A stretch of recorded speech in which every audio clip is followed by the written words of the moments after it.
Warning, the following broadcast contains strong opinions, playful antics, and controversial topics causing off-the-rails fun. Chances for being offended are higher than average for sensitive people. Viewer discretion is not advised. Live a little and have some fun.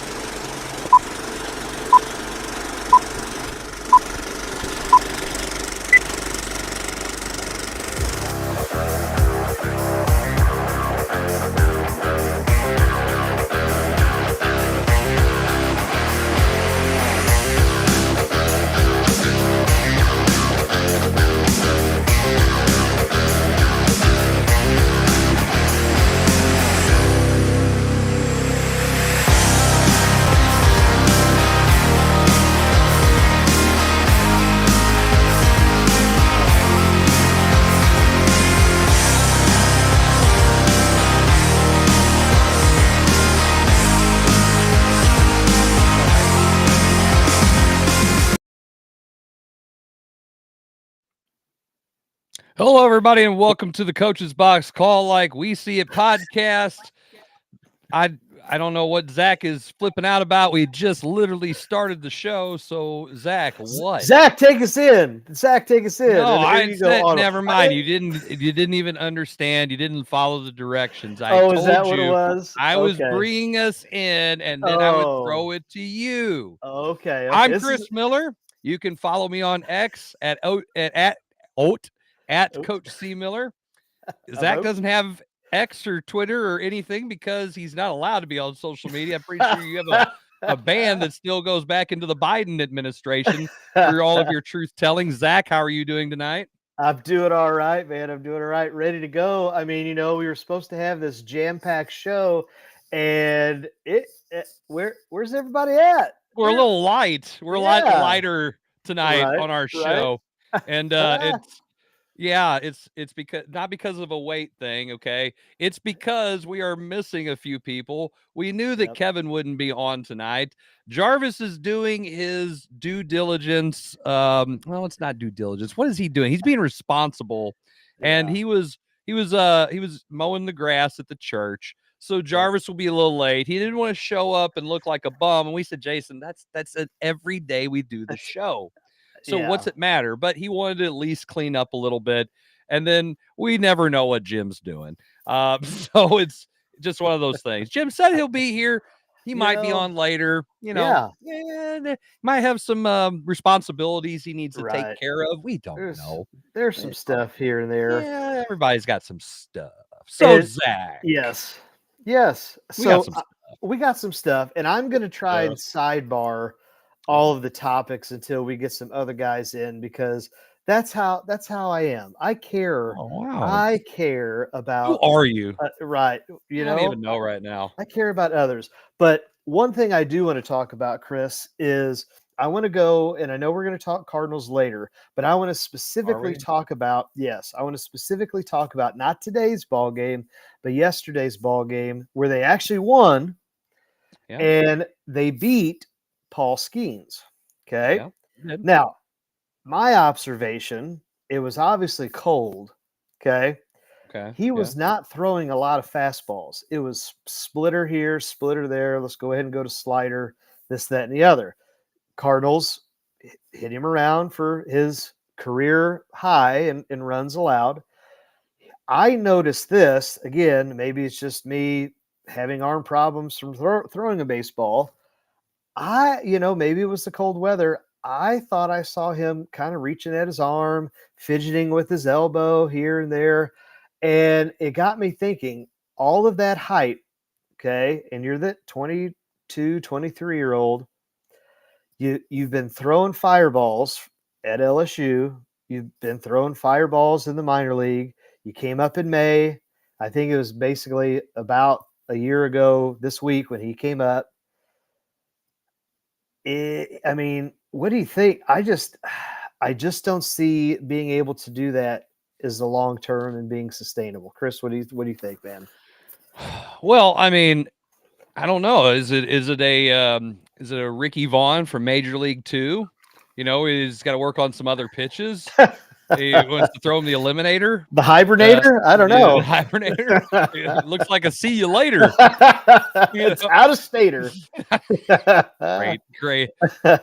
God rest Mr. Bob Uecker, also known as Harry Doyle. Yep. But I don't know. He definitely. I did catch the first part of the game when they got things going against him, and I'm like, he didn't look too good. Maybe it's the beard, but it's maybe there's more film on him. Obviously, when we have that aspect of the game which wasn't around when maybe when you were playing. Right. Zach, nobody's going to study that VHS tape. It's too hard to rewind it. No, you're going to save that for Fast Times at Ridgemont High if you're going to use the rewind button. I just think that could be the case, but baseball is a long season. Maybe he's just trying to get going, get in the groove of things. But you never know what's going on in a pitcher's body, right? And I hate to say it, we always root for some of these guys, and he seems like a really good dude. It's not like he's some kind of D-bag or anything. Right. So I'm hoping that it's not the case because, number one, I've got some of his baseball cards, and those things don't need to drop in value. But two, you want to see these pitchers have long-term success. Obviously not against St. Louis, but you want to see these guys who have this bright future not flame out so much due to injuries. See also Steven Strasburg, who just never was quite the same and had a handful of good years. And he, as any pitcher is, he would be in danger of those things depending on how he trains and everything else. So again, you hope that's not the case. It is early still. It was really cold. I mean, all those guys are, but it's unusually cold for April.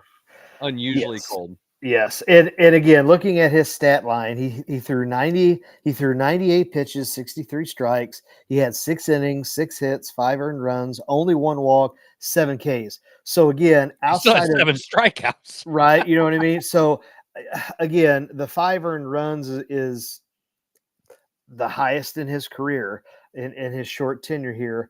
But I just, when it's that early and he's not going to a fastball, and then you see him about every other time fidget either with his finger or his elbow, and he's coming off, and it's like, now maybe that's what he's always done. Maybe it's a kind of a I don't know, coping mechanism or tick or something like that could be. Ball players do. It made me think, okay, the velocity's down. Granted, it's cold and it's early, but why are you sticking straight to splitter? And there was, I can't remember who it was, and it wasn't Burleson, who absolutely owns him. And I know they said he's hitting like 541 or something against Skeens. There he is. But there was an at bat, and it was like probably a 7-8 pitch at bat, and it was nothing but splitters and off speed. And I'm thinking, you're the dude that's throwing 90, 99, 100 plus consistently. Why are you not just letting her eat? So, well, sometimes you're just kind of maybe saving it for the long haul. Baseball's a long season. I don't think the Pirates are going to go to the postseason, but I don't think the Cardinals are either. But the thing is, there's two bad teams today. There might be some kind of advanced scouting or something based on what they've seen. He doesn't hit the splitter very well. Yeah. Who knows? Why they did that? There's so much crap that they throw at those guys and say, "Here, use this." Now let me ask you this. And I'm going to take a Paul Skeens-esque pitcher. Okay. Or just that tier, that caliber of a draft pick. And then I'm going to take a dual threat QB in the NFL. Okay. My question is, if you are management, if you are management, do you say, you know what, a 20-odd year career throwing 100 probably is not likely, or a 15-year career at the QB dual threat position where you're doing read option is probably highly unlikely? Do you sit here and say, as management, while they're under contract, a minimal contract, do you say, let's just use them and when time's up, and go away, especially if you're a small market type team. Yeah, man, it's a slippery slope. I mean, you kind of hope that they don't, but then you also see the other side of it. If baseball really cared about these guys, they would not have them go out there and just be flamethrowers. They'd be pitch artists instead of just guys throwing heat. Maybe he's working on that. I don't know. You never can tell with these small market teams, though. They want to nickel and dime everything. Jason, what's your thoughts? Oh Lord, why did I even ask? I don't know. It's just bad baseball. I mean, you got a man on second in extra innings. Why the heck is nobody bunting this guy over? Then you can't give away outs. It's awful. It's awful. It's like giving it. Whitey ball. What would they do? There's a lot of teams though doing more small ball though. A lot of them are. A lot of them are, and I like it. I like not the terrible Cardinals or the terrible Pirates. Well, because they're the Pirates, and they don't have anybody who can hit the ball except when they play us. And we're the Cardinals, and we are the worst at using a calculator and everything for baseball, which makes no sense. But now, that's what we do. Okay, see here's the thing. So Jason didn't totally. It's just like a kid in class. Totally just didn't even answer the question. He didn't come close. But let's pivot. So let's let's go ahead and try and not make him feel bad and try and help him out here. No, you're comparing a quarterback to a pitcher. He's saying, do they use them up before they have to pay them? That's what he's trying to say. You got these small market penny pension owners and people who run the teams not wanting to spend money. Yeah, I know. And then do they just use them up before their free agency time when they have to pay them? Yeah, but it's a legitimate question. You start doing that. And you don't have any players? Well, you have lots of money. People like Peyton Manning's parents and stuff are going to start. No, but you can't do that with baseball. The only thing you can do is go to college. Mm-hmm. They own your rights. They do own your rights unless you go back. We talked about that last week on the show. I'm going to college. Then you go to college. But what if you're a guy who likes skiing who went to college? Now they got drafted. So now, this is my shot. Mm-hmm. You got to do what you got to do at that point. And it's just tough. Just do something stupid and they'll trade you. You mean like do drugs like Josh Hamilton did? I was going to say they haven't traded. You're circling the drain and then go to another team and just be a stud for like 4 years, but you've already used all of your prime up being a dipwit and do that. That seems like the logical thing. I like it. I like it. Let's write that down. I didn't say necessarily do drugs. Oh. Drugs are bad. You gotta do drugs. Okay, all right. But so Jason did bring up a good point. I'm trying to help him out here while he's eating, which is I get the regular.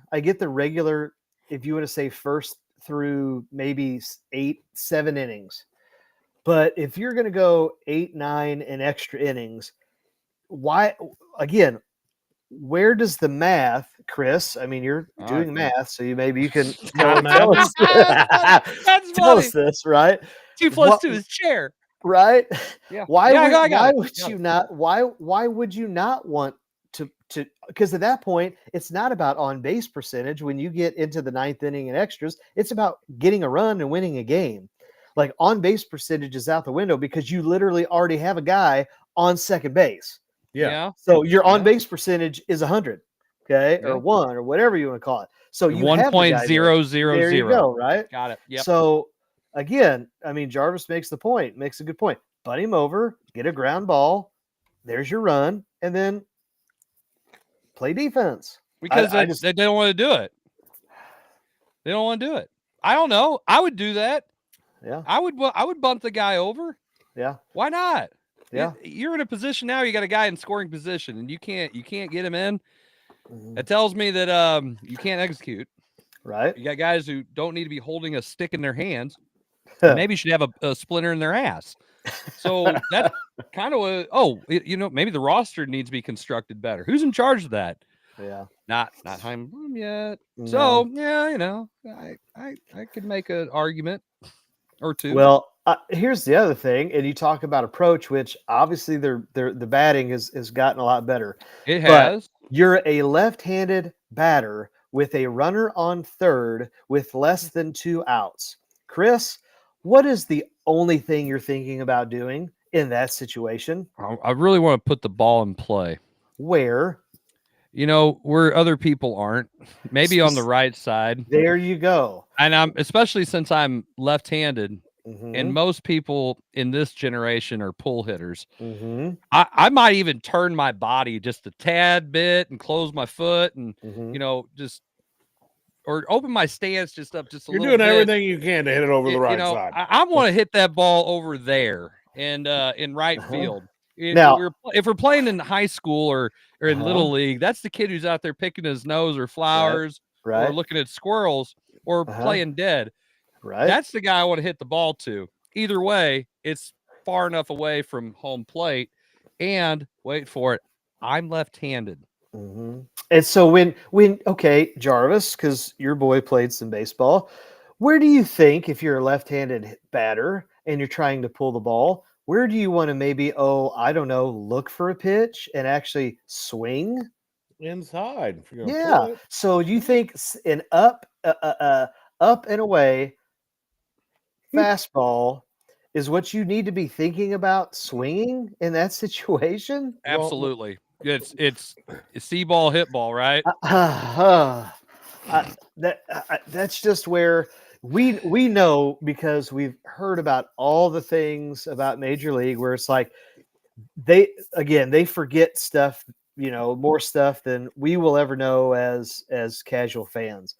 But like, come on, there has to be basics that are, hey, somebody's got to say, pull the ball. Like, a ground ball's good enough. Like, just do that. And I don't know. That's part of the frustrating things that you see, because it's like, this is stuff that the dads in Little League are telling your kids what to do when they're 9 and everybody gets a trophy. So like, why are they not doing that at the professional level? Execution or not, the fact that you're taking those types of cuts in that situation, like, it's situation awareness. Well, because again, it's some kind of organizational plan of ineptitude where they don't do what you're supposed to do, which is normal baseball. Sorry, I'm using $6 words. I can't even dumb it down. It's stupidity. We're not going to do stuff that you should do. And it's pretty common. Now I will say this. They have been better this year hitting the ball. Their batting average is up, which I know nobody cares about. On base percentage is higher. They're hitting the ball for extra base hits. So slugging, that's important. Herrera getting hurt doesn't help, but that they're on the right track there. The pitching side of it, as I predicted, sucks. Well, we don't have the right people pitching. No, and the guy who manages the bullpen sucks. He's terrible. Literally, you don't even have to. You have a DH now. You have a DH in the National League. You just put him in the right time. You don't have to worry about the double switch. No. You all you have to do is fill out the lineup. Doesn't it at some point you have to look and go, yeah, the manager's not doing a good job. Yeah. I mean, you would think. They need a new voice. Here we go. Here we go. It would make more sense for them to have someone who can manage a bullpen that already sucks, to maybe pick up a couple of, a good coach is worth 5, 6, maybe 10 points at least in the game, because you're making some calls on an out of bounds play or an after timeout in basketball. Right. Manager making good decisions with a crappy bullpen probably goes a long way to saving a couple runs here or there. Ollie does not help his own cause with winning games by the way he manages the bullpen. Sorry, not sorry. I'll tell you. And do I think I could do better? No. That's why I'm a basketball coach. But if I was trying to be the manager of the freaking Cardinals, I would probably be better at managing the bullpen. So anybody want to say, well, you think you do a better job? No. But I'm not a former pro baseball player who's the manager of the St. Louis Cardinals. You're in that position for a reason. Run it the right way and do your damn job. Come on. I mean, come on. Yeah. I can't even watch it. It's so bad. Bad. Bad. Hey, I will say this though, the offense is doing well. Yes, it is. Again, overall, they are giving themselves a chance to win. It's just the fact that here they are at least 0-3 off the top of my head, 0-3 in extra inning games, and now you've lost 2 out of 3 to the Pirates.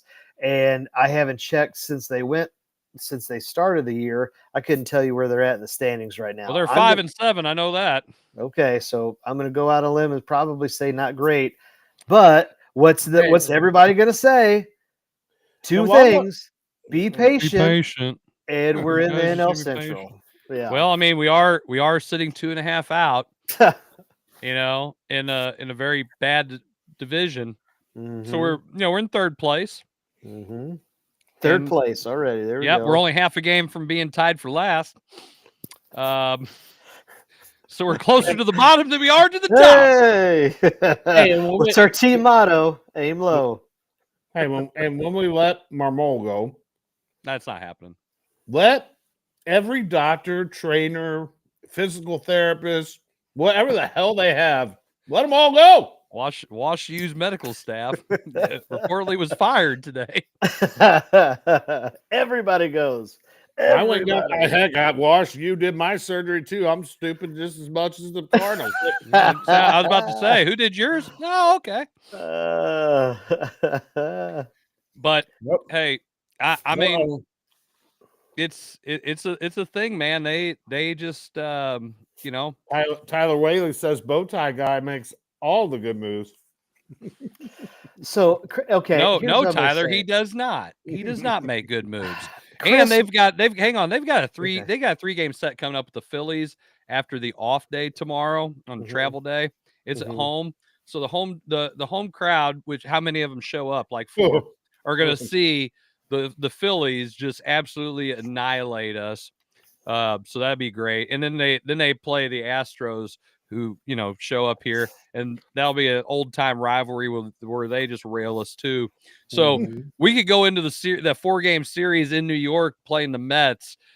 Gosh, we could be dead last because we go. This is how it goes. It goes Phillies and Astros at home, and then Mets, Braves on the road. Oof. I mean that's a rough stretch. That's 7-game stretch against the Mets and the Braves. The Mets ain't great, but they're a hell of a lot better than us. I say Braves are struggling. Last I checked, they've got real players down there who just aren't playing yet. For me to say, hey, what a great way to get back off the schneid here with the Cardinals coming to town who can't pitch. So all these guys you can't hit right now are going to get to see some really good pitches to hit. You know in the back of their mind, they're like, you know what? This slump really sucks. The St. Louis is coming, and I'm going to see one of those fat pitches from look like a big fat, big grapefruit coming down the pipe, baby. It's going to be like I can hit anything now, and I bet you, I'm calling it right now. Mark it down, April 9th at 8:25 p.m. Central Standard Time. That somebody for the Braves goes off. I thought you were series like Bregman did. Okay, that's what's going to happen. Mark it down. It will happen because our pitching sucks. I thought you were going to say something like they're going to go on this 15-game win streak and then win the NL East and be like, we'd really like to thank St. Louis for getting us started. While they're holding the World Series trophy, listen, our season got off to a rocky start, but thank you, St. Louis, for all of your support. That's probably a likely pick there, Dave Jarvis. Ozuna will probably go off. They were No talking doubt. about that on 101 today, that was one of the worst, the arms we gave away for him. Well, that's a hindsight being 2020. You didn't know that Alcantara was going to be that good. I mean, Ozuna, but that was for number. That was Man. the third dude, though. That's the kicker. But nobody, they didn't think that Yelich was going to be available. And Stanton didn't want to come to St. Louis. Would you want to come to St. Louis? If I'm a free agent right now, do you want to come to St. Louis? I didn't think so. Then No. I go, I'm not giving up the farm. I'm not your number 3. Like, that's just getting fleeced, which I want to bring back to what Tyler said and what Chris, you have said in our 230 some odd episodes. You know, when you say, talk about Bowtie making all the good moves, I think gave him credit for winning the World Series in 11. Okay, Walt Jocketty, yes. Walt Jocketty. I don't think I did. Walt Jocketty let somebody on the show do. We'll blame Jim. We'll say it was the one That's time. fine. Jim's not Well, here. he wasn't here. So it's Jim. So Jim gave credit Yeah. And to Mozeliak.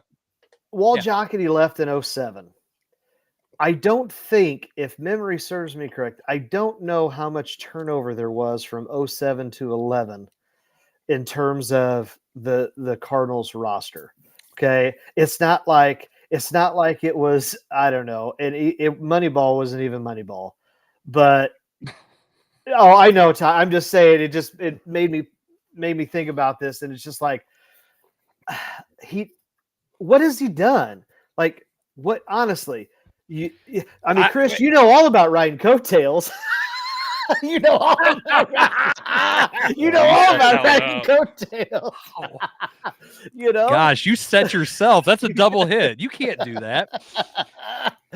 But in my experience of riding coattails, this is why I don't like him, because he gets a lot of credit that I didn't get riding coattails about what he's done and how great he is. Here's something he has done. He was the general manager who happened to, win with somebody else's team. He made a couple of trades that got him back to the World Series 2 years later, only to get annihilated by Boston. He didn't re-sign Albert Pujols. He didn't sign him back again and had a little dream season that was nice and everything. He alienated an entire fan base under the blessing of Bill DeWitt, and has no spine, and has allowed the Cardinals to go away from the Cardinal way to this, I'm going to say it just as nicely as I can, the shitty ass way of playing baseball, to where they have sucked for a long time. And thank God they're actually starting to hit the ball the right way. But playing this analytical game, obviously it was like, riding the Titanic and thinking you're going to get somewhere, knowing that the Titanic sunk. So I think that's what he's accomplished. He's definitely, he rode the coattails, and then he just let the thing like die the slow, painful, glacier-like death. Awful. And now at the very end, it's just like, boom. Now it's hitting rock bottom. That's what I think. Zach was talking about the upcoming series that people were playing and stuff. Do you think that Arenado might be sitting there when we're getting our butts handed to us by Houston? Man, did I screw this up? I don't know. I mean, he made the decision to stay with us. I guess kudos to him. When they said he was going to get traded, he's like, nope, I'm not. I don't know. I would maybe like to know. Maybe he just likes to lose. I don't know. He played in Colorado for so long. Maybe he just enjoys it. Sadist, maybe, I don't know. I would like. It's kind of like being in prison, and all of a sudden you have a different orientation when you walk out, because you're just so used to it after a while. That's maybe what he's institutionalized. Yeah, something like that. Yeah, something like that. But he's just so used to losing now. It's like, oh, okay, I don't want to win. I can go somewhere and actually win and play in the playoffs. Or I can start my vacation earlier. So this is what I'm going to do. So I can schedule the cruise and do that, and then I have like an extra month off. Well, it is cold in Colorado, so I mean, you got to think. Gotta be forward thinking. And then maybe that's what he's doing. I don't know, or he's institutionalized, and that's it. Yeah, I would, again, to be a fly on the wall of all of these negotiations. Either either with the player and the team or the player and the agent and the team. Like some of these things just they just don't make sense, whether that's baseball, definitely in football, because I mean, I guess we were a fly on the wall when we watched Hard Knocks with the New York Giants and we saw how that turned out. I mean, again, Chris, and most of them still have their jobs. Again, Chris, where's the LinkedIn job application for a GM for professional sports? Because that would be great. That would be great to apply for. Like, well, I don't know. It's bad enough being a basketball coach in places. I mean, I can only imagine being on a much bigger stage with people just telling you how much you suck. It's bad enough when everybody else does it. Everybody thinks they can do your job. And again, I'm flat out saying right now, my baseball managing experience, coaching baseball is JV baseball. That's where I topped out at. Playing baseball, I was center bench left out. And then on top of that, managing wise, my experience comes down to playing MLB The Show. But I've watched baseball my entire life, and I know what good baseball is because I grew up a St. Louis Cardinal fan, understanding that the game should be played a certain way. And it was a successful way of playing the game that was, passed down tradition wise, not in the late 80s and early 90s because they sucked because, Gussie didn't want the team really anymore. But I've seen good baseball played in Cardinal uniforms, and it's not fun to watch. I like seeing the younger guys out there. Don't get me wrong, but the guys they have pitching suck. Suck. Should have traded some of those guys and got something out. I would have traded Helsley. If you're going to go ahead and tank it, you might as well have tanked it and got some out. Should have traded Goldschmidt and got something out of him. And then I would not, for the love of everything holy, have Steven Matz out there doing anything. I mean anything. Gosh, it's bad. Every year, a Michaelis, bad. That's a bad extension. Why sign him? Those two guys, and Chris, you can look it up and break. Those two guys, look at their contracts. 12 and 14 million, I believe. It's $26 million on the books. That's why they're pitching. I know that's why they're pitching. But the thing is you had to give them the money in the first place. But baseball has guaranteed contracts. How about this? Don't sign them to the deals.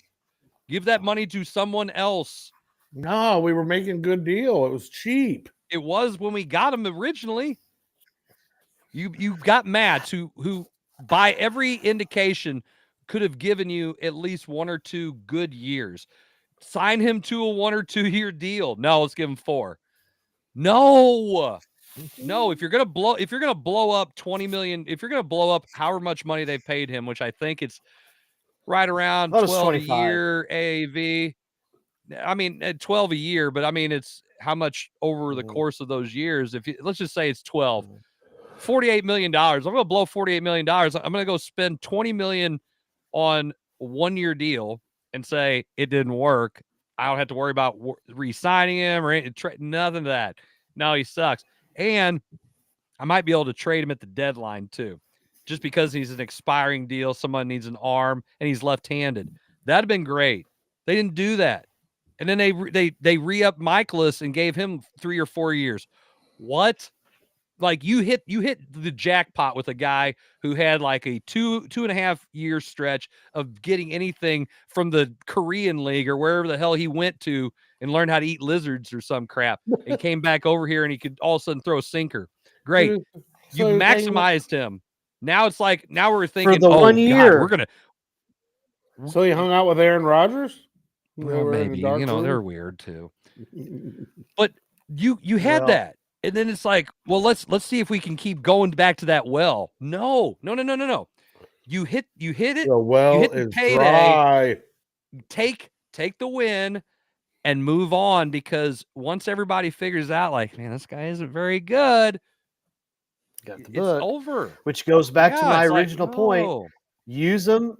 Again, I get it. They're human beings. They're millionaires. So it's okay. It's business, right? That's why I say you use them up and then you move on. And then you find the next cheap commodity. You use them up Hey, you know what? I'll take a couple $1 million deal, play for a year or two, and I'm set for life.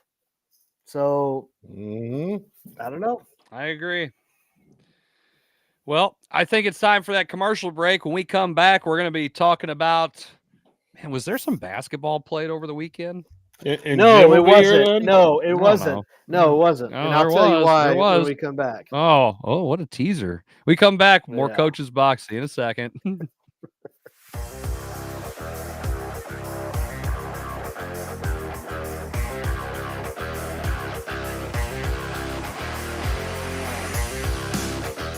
I'm the guy sitting next to your girl on the kiss cam. And this game just got a lot more interesting. Sheila? Mom?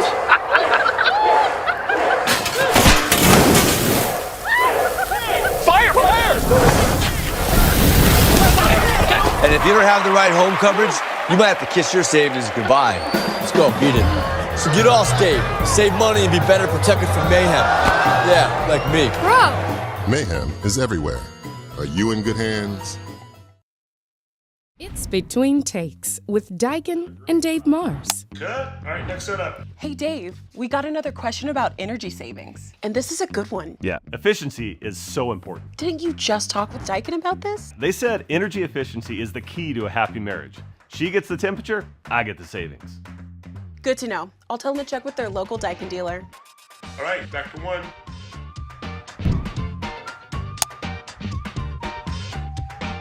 Give Home by SMCI a call today at 636-337-4444 or email them at service@homebysmci.com.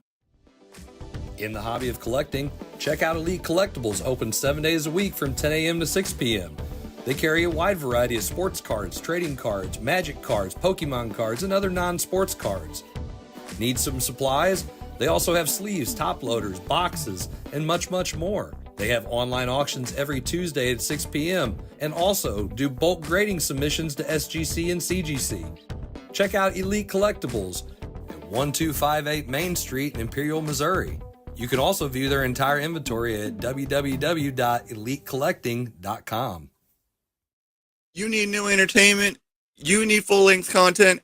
You need the Real Fresh channel. Hey, I'm Health Fresh from the Real Fresh channel. Subscribe today on YouTube. We have new content. We are a network of podcasters putting out new stuff every single day. Whether you need sports, pro or college, whether you need comedies, whether you need pop culture, whether you need wrestling, we've got so much content on there. Gaming, check it out. Live, not live, we've got it all. The Real Fresh channel. Subscribe today.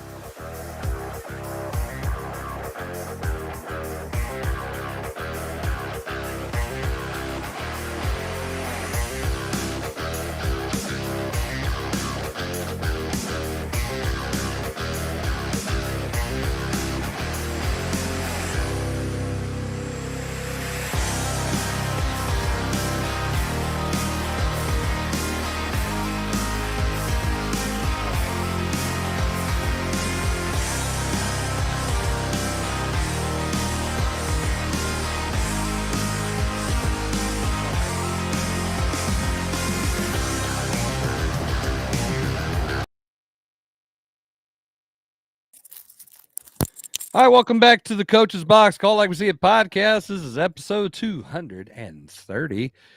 We call it like we see it here, and as you've probably seen from the graphics that we just saw over the commercial break, if you saw any of that, it's all here for free. We don't put any of this stuff behind a paywall.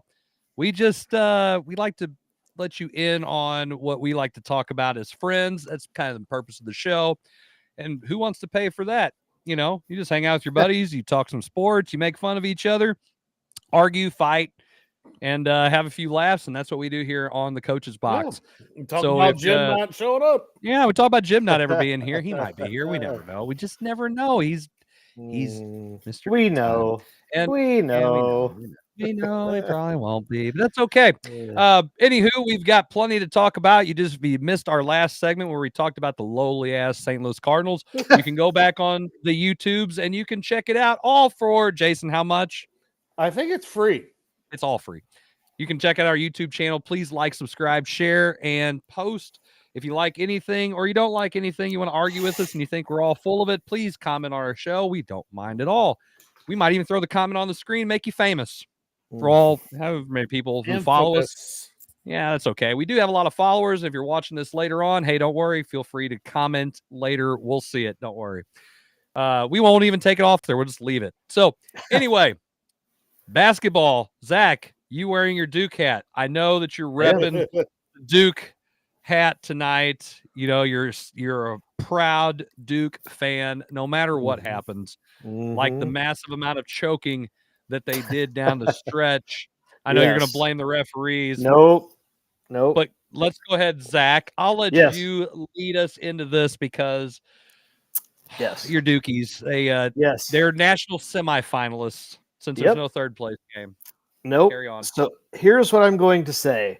Saturday late afternoon, evening, getting ready to sit down and watch the Final Four. I'm like, you know what? We're going to see some really, really good basketball. And so from the time I watch Florida Auburn, the 5, 6, however many hour episodes between Florida and Auburn and Houston and Duke, I watched over 5 hours of what I would call, and what reminded me of a child of the 80s, as WWF wrestling. Okay. So whether that might be the Saturday morning, whether that might be during weeknights, just it reminded me of what on earth are they letting them do over and over and over. Anything they want. Anything they wanted until about 11, 19, however many seconds was left. And they have an over-the-back call against Cooper Flagg, who is getting hooked. It was a push. There's no such thing as over the back. It's on the back. That's right. It's on the back. That's Charles always told us it's on the back. So they make don't be that throwing call. Charles under the bus. No. I'm not saying. I'm saying he corrects it, and he is right. So I'm giving credit where credit is due when he says there's no such thing as over the back. It's on the back. And so they make this call when there have been assaults and batteries, and there has been muggings, and there has been things that probably would get you 5 to 10 in Leavenworth for the past 5.5, 6 hours. And that's the call that they make at that time. That is where I have the gripe. Duke 100% choked. Shire said it. He took ownership, said he didn't help the team enough. Okay. It was kind of like listening to Coach Miller after some ball games here and there. Said, no, I'm playing. Chris, I'm playing. No, but he owned it, said he didn't do enough. I just thought, how do you make that call after all the evening of I mean, did you not watch Houston and just those guys pushing, shoving, Auburn, all of it? I mean, it just blew my mind. Go ahead, Jason. I mean, it was physical.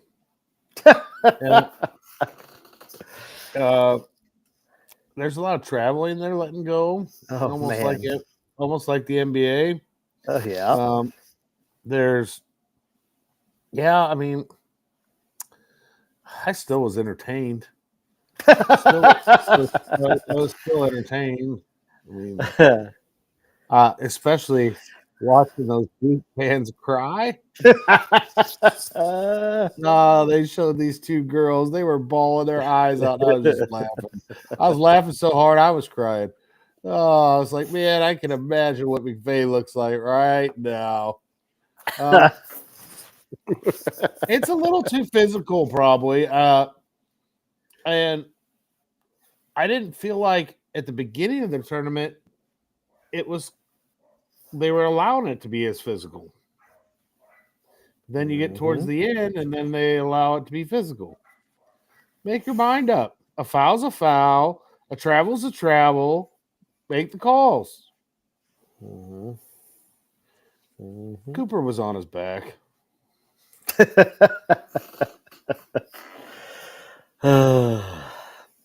I love the call. All right, so I just wanted to wait until I weighed in on this. Go ahead. Let's hear it, Chris. All right. Well, number one, it was a foul, Zach. but there were other fouls they Oh didn't call. my gosh. You don't pick and choose your times. Here's what I'll tell Thank you. The national semifinals and the national championship game were so poorly officiated. Okay.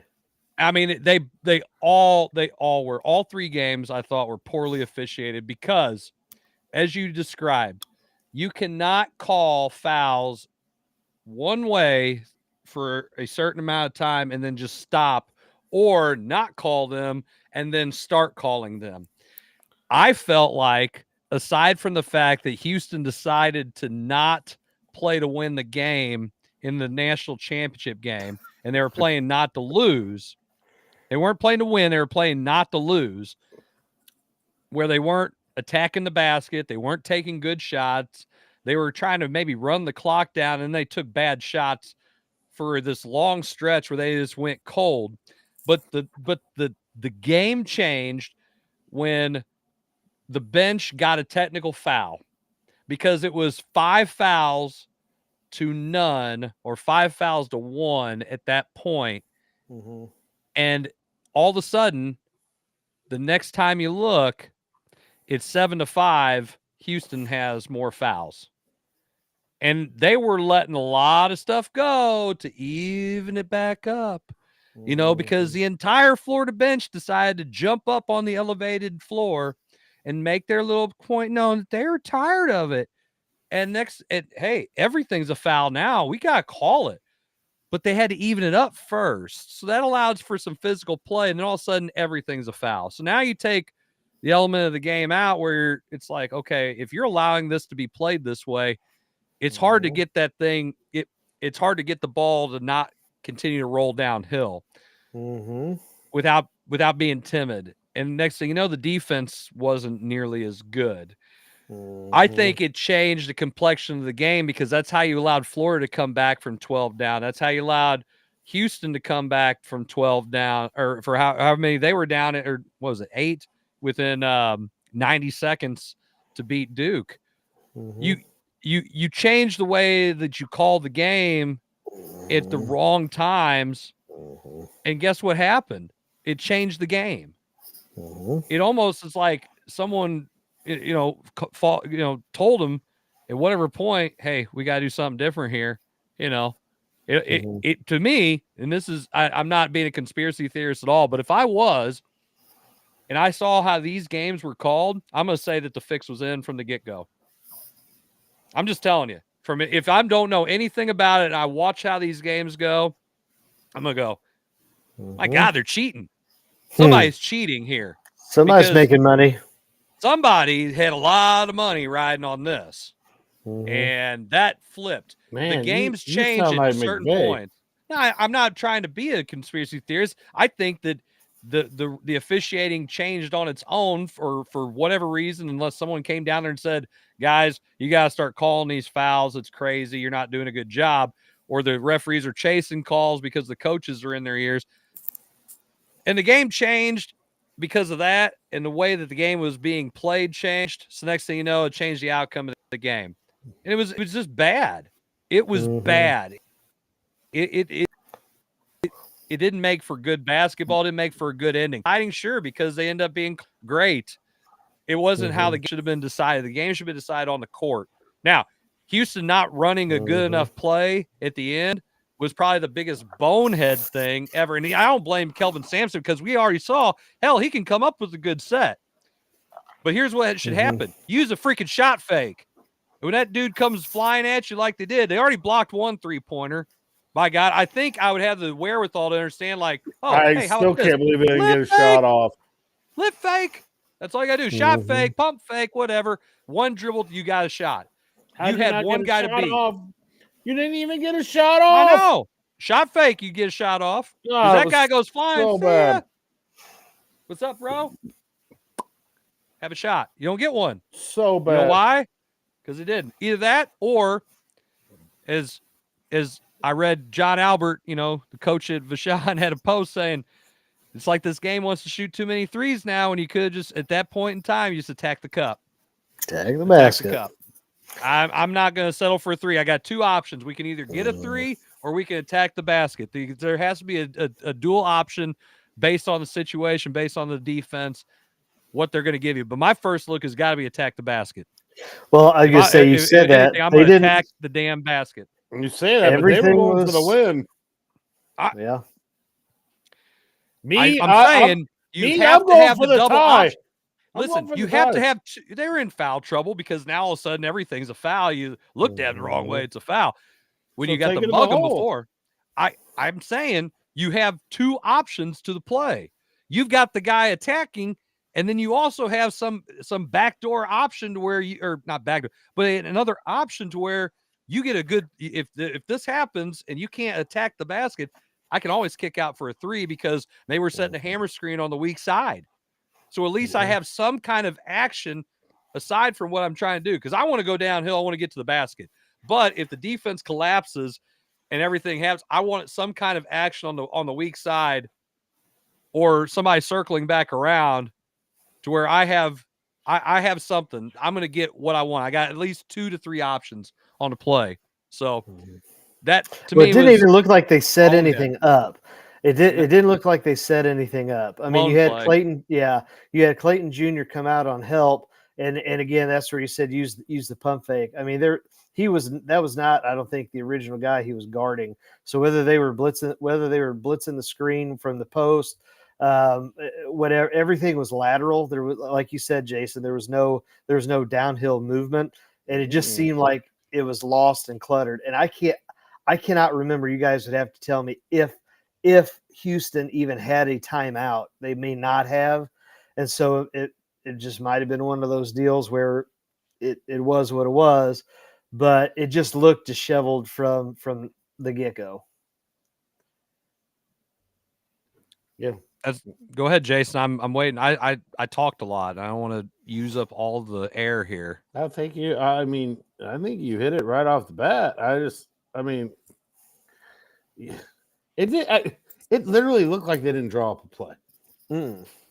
Or it looked like one of my kids coming out of a timeout. I mean, it's like I got 3 kids doing this, 1 kid doing this, and 1 kid is not even in the game. What are you doing? Go, get on the court. Tell they went to Kelvin Sampson's face as it was going on, and he was just like well, so that was another thing. Okay, so that was another thing they said. Okay, like they were ripping on him and saying, okay, here he is in this moment, and he's just frozen. I don't think so. I think he was just like seeing what's going to happen. Again, if you don't have a timeout, you don't have any control. You have zero control in that moment. You're hoping Don't forget that one of his players called one of his timeouts falling out of bounds too. So player used one of those, so you don't have one in your back pocket, which the way that they have the timeouts now, I don't think I would want any of my players calling timeouts. Like, what are you doing? Okay, we might need that. And obviously might have needed one at some point, late in the game like that. That would be one thing. But they also had about 7 possessions in a row where they didn't do anything but turn the thing over. And listen, as a guy who coached on a 5-21 team and had, I don't know, probably 300 turnovers as a team this year, here's what you can't do and win is give the ball to the other team. No. And Houston made a living throwing the ball to the other team down the stretch. It's like, oh, look, you're not wearing the same colored jerseys as us. Allow me to give you the ball. They all looked like they turned Catholic all of a sudden. Here, I'm going to give it to you. You take it. Here, you have the ball. You have it. It's not the season of giving. It's the national championship game. You were supposed to be like the Catholics in the crusade and kill them. Go. No, so that's what you should have been doing, not the giving part. That was the thing. They gave the ball away. Stop giving the ball away. That's what they did. And then they finished off the choke with not getting a shot off. I don't think it's a Kelvin Sampson problem. I think it's just an execution problem. It just happened the way it did. I do think the referees turned the momentum of the game, and they fell for the trap. They really did, and that's just how it is. I mean, there's still. I know there's a lot of junior, seniors, 5th year, 6th year guys. They're still young people, and they still make mistakes. And you're in the biggest stage. It happens. I mean, it's part of the game. It's unfortunate that they didn't get a shot off. They really, and I hate Florida. I say all of that, and I hate Florida. I freaking hate them. I hate that school. I just do. I never liked Florida. I didn't like Steve Spurrier. I like Florida State. I don't like Florida, and I definitely don't like them because Mizzou's in the SEC. I don't like Florida. It's just another reason to hate them. Sorry. And I just go back, and you brought up Mizzou, and I was gonna, and you already did. And just that win they had against them at Tallahassee, and then them dumb guys can't even win the first round. You know what? It sucks to suck. It just sucks to be a Mizzou fan. It just sucks. I don't know why I keep doing this. Why don't I just adopt another team? I don't know. I mean, I just keep doing this. I just keep doing it. And they just keep breaking my little heart. 20 plus wins is breaking your heart? And then Jason, let's just see what 10 plus wins, and however many years in a row, or whatever. And then I taught my son this crap. Why did you do that? And you notice I'm being PC, man. I'm still trying to find a job.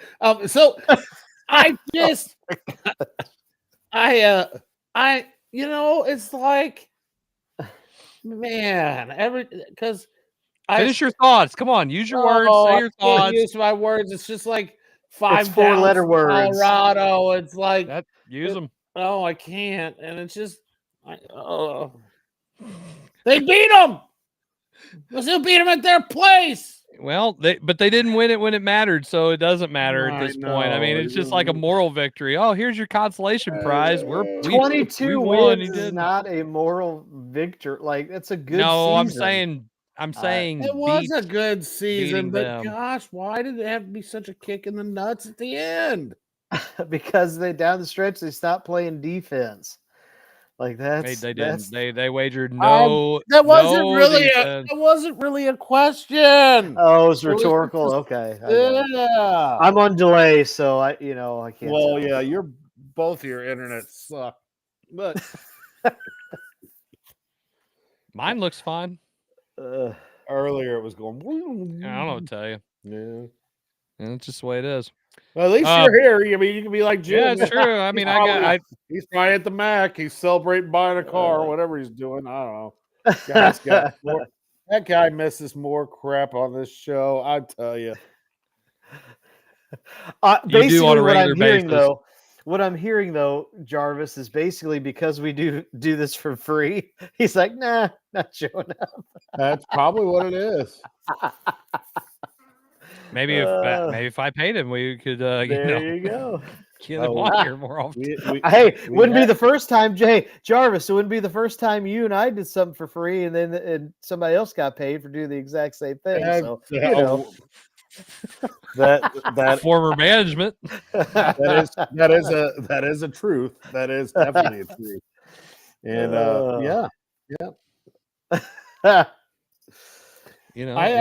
does happen. We got to talk about something at least I'm so depressed now. Well, listen, we're gonna Blues. At least the Blues are exciting. Yeah. We're gonna shift gears. When we come back from our next commercial break, we've got some happy stuff to talk about. Yeah, this Masters. I think we've got some happy stuff that people care about to talk about. Masters. Yeah. Masters what? He's the master. The Masters golf. All right, when we come back, more Coach's Box. I know what you're talking about. I'm just not a golf guy.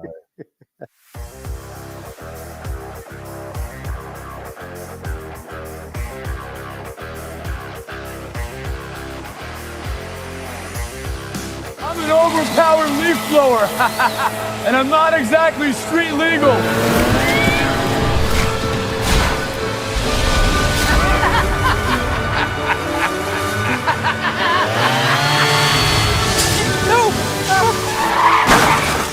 And if you don't have the right auto coverage, this could really blow your budget. So get Allstate, save money, and be protected from mayhem. Yeah, like me. Mayhem is everywhere. Are you in good hands? It's Between Takes with Daikin and Dave Mars. Cut. All right, next setup. Hey, Dave, we got another question about energy savings. And this is a good one. Yeah, efficiency is so important. Didn't you just talk with Daikin about this? They said energy efficiency is the key to a happy marriage. She gets the temperature, I get the savings. Good to know. I'll tell them to check with their local Daikin dealer. All right, back to one.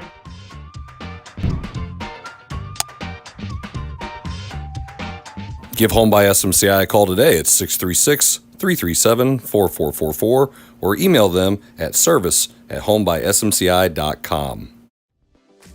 In the hobby of collecting, check out Elite Collectibles, open 7 days a week from 10 a.m. to 6 p.m. They carry a wide variety of sports cards, trading cards, magic cards, Pokemon cards, and other non-sports cards. Need some supplies?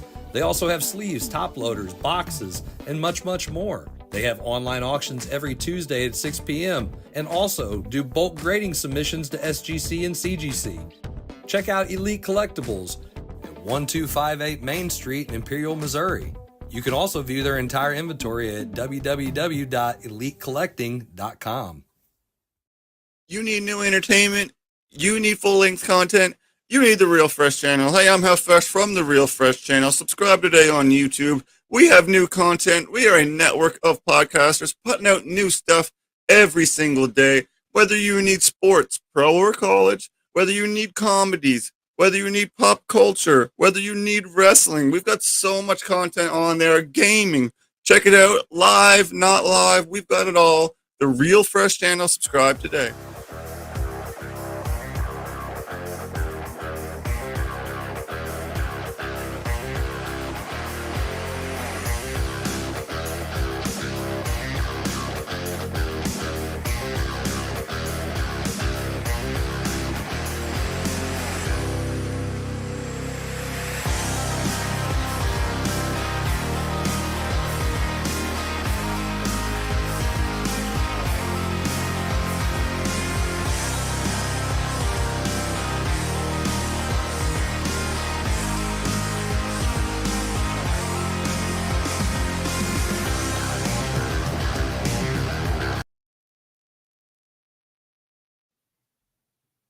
Sorry, I was jamming out to our music. Welcome back to the Coach's Box, Call It Like We See It podcast. This is episode 230 of us calling it like we see it. If you like our show, don't forget to like, subscribe, share, comment, do whatever you want to do. We bring it to you for the grand total of, Jason, how much again? It is for free. Sorry, I was in the middle of doing the math where I tried to carry the one, but you know what? You can't divide by 0. And that's how much it costs you to watch our show is $0. It's just your time. And if you want to spend it with us, we appreciate it. So moving on to our third and final segment, it's probably a combination of a few topics that are important in the world of sports. We did talk about the men's side of things. And Title IX, as we're all accustomed to, says that we need to actually spend a little time and talk about the ladies' side of the bracket.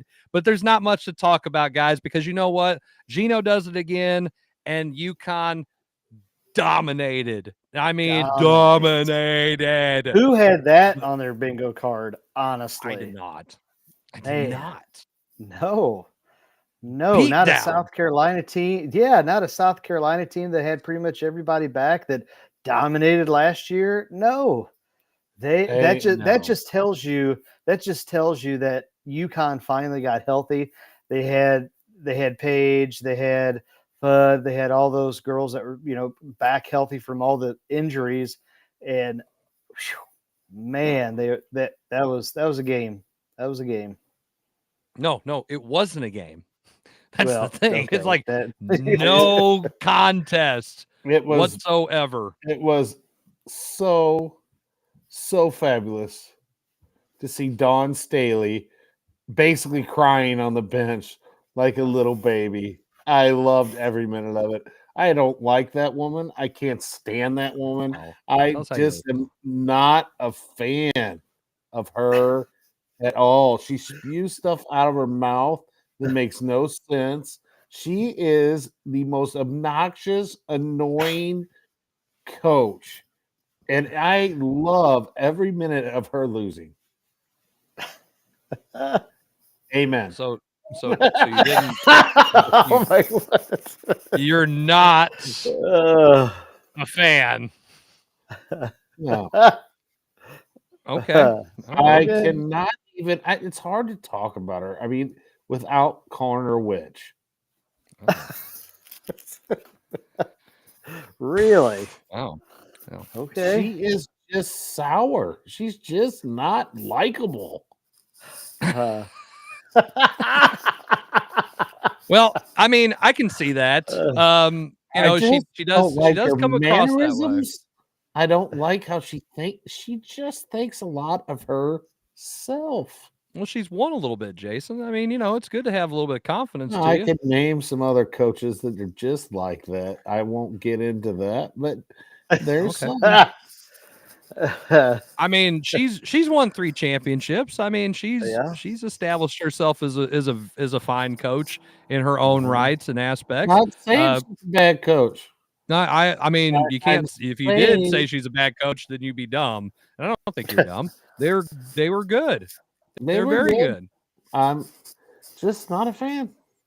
I'd take UConn's coach 100 million times over. Old Gino. Well, I so think hey, everybody would. let's do a poll. Let's do a quick poll. So with UConn winning, that means Gino has won 12 national championships. So here's the poll. A lot.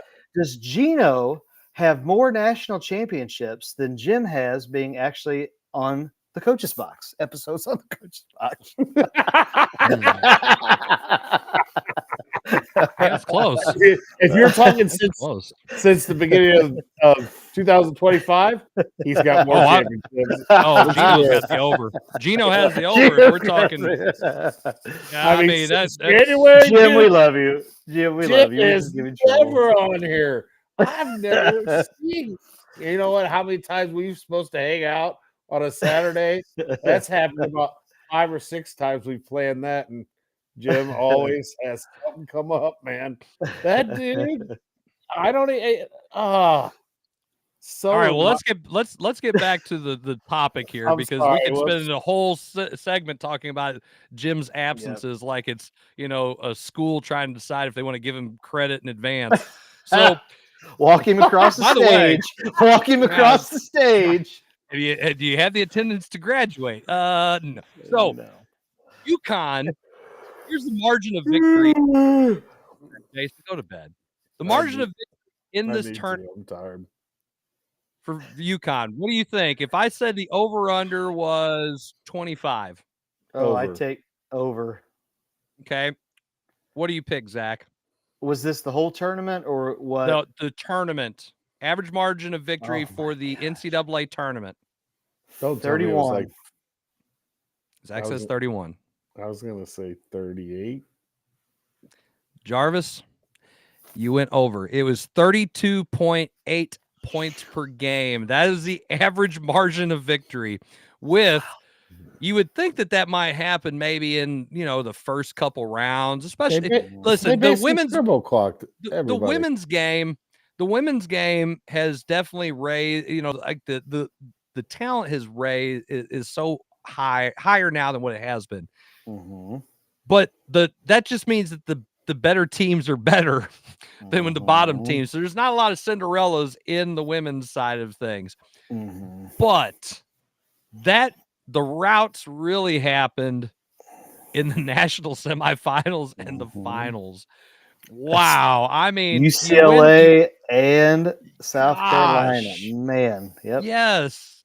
They just absolutely just put a beat down. It was like it was 167 to 110 between both games. They scored 85 and 82 points and allowed 51 and 59.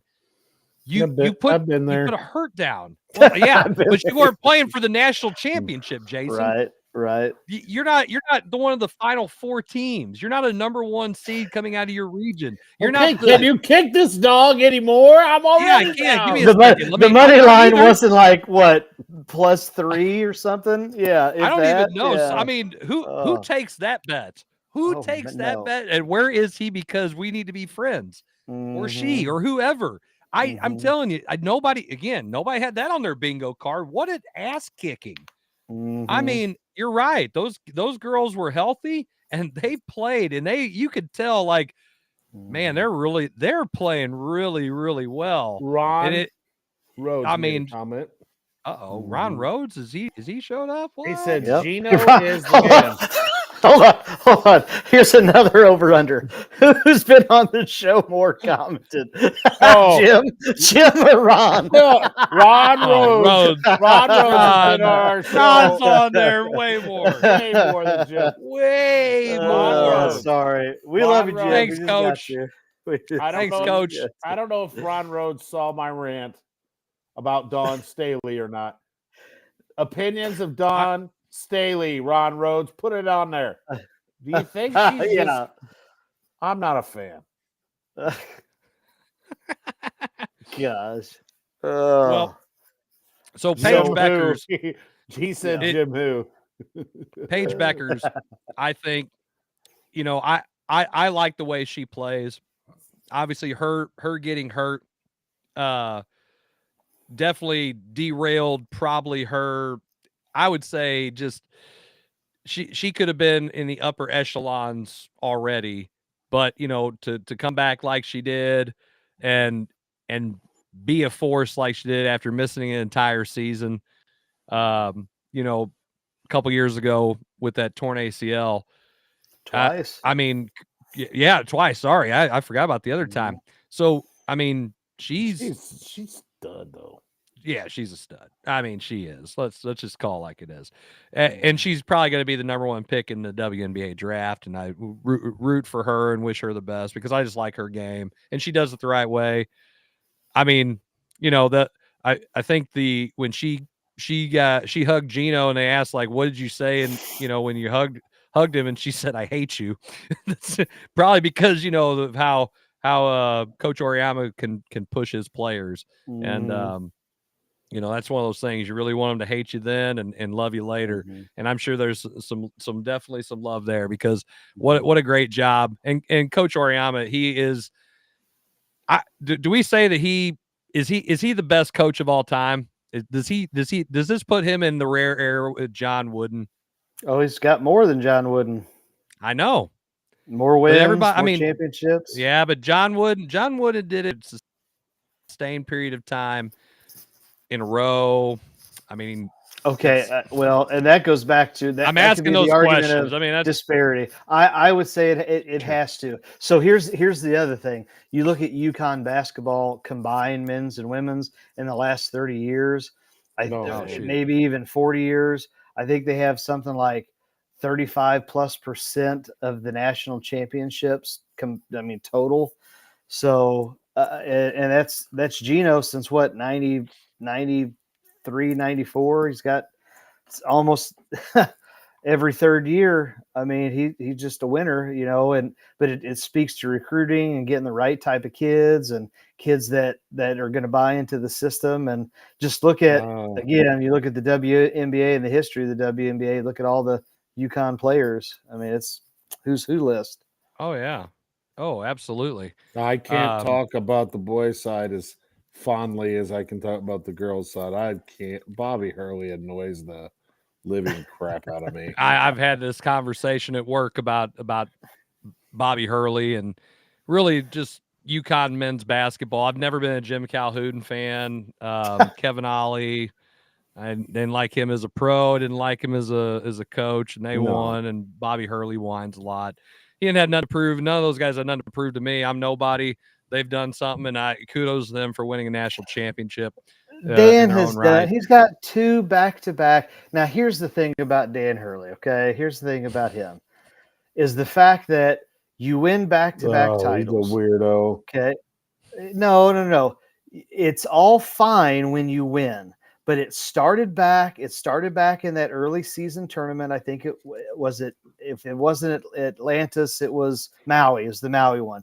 And they go 0-3. Yeah, Maui tournament. They go 0-3. He starts complaining about officials, and it just continued to build all year to the point to when they lost. He's walking off the floor and says some expletives about hopefully you don't get screwed over too. It's like, look, man, if you're going to win with grace. If you're going to lose with grace. Okay. The antics, you can't continue to do the antics like that. And as much as you have, you can Hulk smash every once in a while, but if you're doing that every other game, it gets old. Win or not. No, I mean, he can do what he wants. He's won too, and like I said, that's their lives. They can do what they want as basketball coaches, and if those guys can't perform, they'll just go out and reshuffle the deck and get some new kids. I can't do that because I can't go out and handpick my kids. Be nice maybe sometimes if we could all do that as basketball coaches at the high school level. Maybe some schools can. I can't, and never have. So that's the thing, though. I mean, Gino has got these kids that he's recruited, and now he's won in an era where a lot of the old guard coaches have left because they're not playing the NIL game and stuff like that. Now, the women's game hasn't been hit nearly as hard with NIL and all that nonsense as the men's game because of the amount of money and the revenue that's generated from men's college basketball in comparison to women's, rightfully so or not. So I think it's impressive, and even Dawn Staley winning like she has in a time when they're both kind of throwback coaches. Let's be real here. The way that they coach is not the same as some of the coaches do now, where it's, like pat you on the butt because I don't want to lose you to the portal. They're just like, whatever, you're going to do what we want, and that's just the way it is. I do have a lot more respect for those coaches who can do that and win now in comparison to the ones who can't. So a lot of credit there. I still think Gino is on the Mount Rushmore of top 3 coaches of all time, if not the top 2 coaches of all time in any sport, college basketball. College basketball. Oh, really? College basketball, because then I have to look at Phil Jackson. Phil Jackson winning with the Bulls and the Lakers. Man, it's tough. And we can say we want, and that leads me, I got to go into this a little bit too. And the reason why I have a lot of respect for Phil Jackson is because NBA coach shelf life is obviously pretty damn low. 3 games. 3 games left. I mean, you've got 3 games left in your season. Just 3, guys. Let's just say that you're 3 games left, and you are what, 4th tied for 4th in the West. You've won Coach of the Year 2 years ago. You've won a world championship 2 years ago. But it's not enough for a proud franchise with a rich history of winning championships like the Denver Nuggets. They have to go and fire Michael Malone with 3 games left in the season. In the regular season, he's won an NBA championship. Who did he piss off? Who are these guys pissing off? The players. I don't understand. Well, it's got to be the players. Well, of course it's the players, because they go and whine to the general manager, and who's the general manager going to protect? Because he's the guy who put the team together. He's going to go and protect himself. So if the players ain't happy and ain't winning, well, then I'm going to go ahead and get rid of the coach. I got to make sure it's not me, because I got these guys, and it could be the guys. I ain't got the right Jimmys and Joes, but I sure as hell don't want to make the coach look good, make me look bad, because I put a bad team out there. So Michael Malone, who how many championships have the Nuggets won? Hang on. How many? Let's see. If we count and we carry the one. Is it just that one? And we use an exponent, and square it, and then multiply it by pi. Okay. It's still 1. It's 1 damn championship. Just 1. They haven't won anything else ever. And you know what?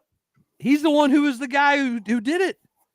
So what does that buy you? It buys you a year, 1 year extra, and almost another year.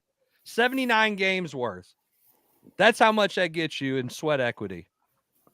That's it. So for me, Phil Jackson has to be considered in the top 3 of basketball coaches of all time because he was able to win, 10 world championships. What about Coach K? Well, I said it's a short list, Jason. Okay, I didn't hear his name yet. So I haven't, but I said I said Gino has to be on a Mount Rushmore of coaches. And you said if not Phil. in a top 3. He's got more championships than Mike Krzyzewski. John Wooden has twice as many as Mike Krzyzewski. And Phil Jackson has twice as many as Mike Krzyzewski. What's Krzyzewski got? 5? 6? I don't know. He's right around there. Zach, you're a Mike Krzyzewski guy. You're wearing your Duke hat. How many has he got? I was going to say 5. I think 5. Okay. 91, so 92, we're talking. Yeah. Wooden's got 10. Gino has 12. And Phil Jackson has 10. What does that mean? That means that they won twice as many, just about. Okay. So I'm going to say that Mike Krzyzewski is probably the 4th greatest basketball coach as far as championships are concerned of all time. If we're playing who's the biggest winner, you can talk about the games. Krzyzewski's obviously won more games. And again, rightfully so. We talk like it is. But we're talking about championships. It's kind of hard to argue that when you've won that many of them and in multiple eras. Right. Carry on. I got to go back to this Nugget debacle. What? Okay. I'm going to throw Pat Riley out there too, but go ahead. Pat Riley's great. I mean, I don't think he's not on that short list. Go ahead. What on earth has to happen for that? Historically vacant, fired? By the way. What has historically to vacant, happen? Coach Rhodes? Let's just go with that. All right, go ahead. What has to happen for you to get canned in that situation? I mean, it's just like the Raptors coach a while back when you won Coach of the Year and get fired. Like, I mean, I don't get it. Is it again, Chris? It's the saying of it's not what you know, it's who you know. But how does it sour that badly? I mean, I can attest to winning a championship and getting 2 years, and that's it. But I don't. How does it sour that fast? Well, how about this? I didn't even realize this. So, the Nuggets fired Malone and their general manager, Calvin Booth. So they got rid of both of them. Wait, what? I don't understand this. So, I guess everybody was just kind of pissed off each other, and it's like, all right, cool. I'm not going to fire you. Both gone. Now I am. Maybe they did that. Maybe they did Moneyball. I'm not going to. Hey, how about who's the vice chairman? Who's the vice chairman of the team? Josh Kroenke. There you go. That just gives you full insight. That gives you full insight. There you go. I'm just how about this? I'm just thinking they needed a new voice. Yeah, apparently. So after Malone's firing Tuesday, 4 of the last 6 coaches to win NBA Finals are no longer with their teams with which they won a championship. So Nick Nurse, who Zach alluded to, Frank Vogel with the Lakers, who won in the bubble, which doesn't really count. Sorry, it counts. Budenholzer from the Bucks, because the Bucks had to go out and get Doc Rivers because he hasn't done Dick Diddley since he was with the Celtics when they first got Garnett and everybody down there. And then Michael Malone with the Nuggets. So 4 of the last 6 NBA coaches to win an NBA title have been fired. They haven't retired or stepped down for their own reasons or took another job. No, they were given their walking papers at different points of the season because that's just the way the NBA works, because that's the thing we have done is empower all these kids to not get better. We just want you to change your situation or whine until someone changes it for you. Sad. And yeah, Kroenke runs that team. So that just tells you right there. I did see a meme that had Jokic and LeBron. And LeBron, did you see that one where it says, "Hey, what do? Yeah, you just complain until they change the coach." Because look at me, I've done it 6 times. Yeah, that tells you right there. It just goes to show I can't wait till he retires.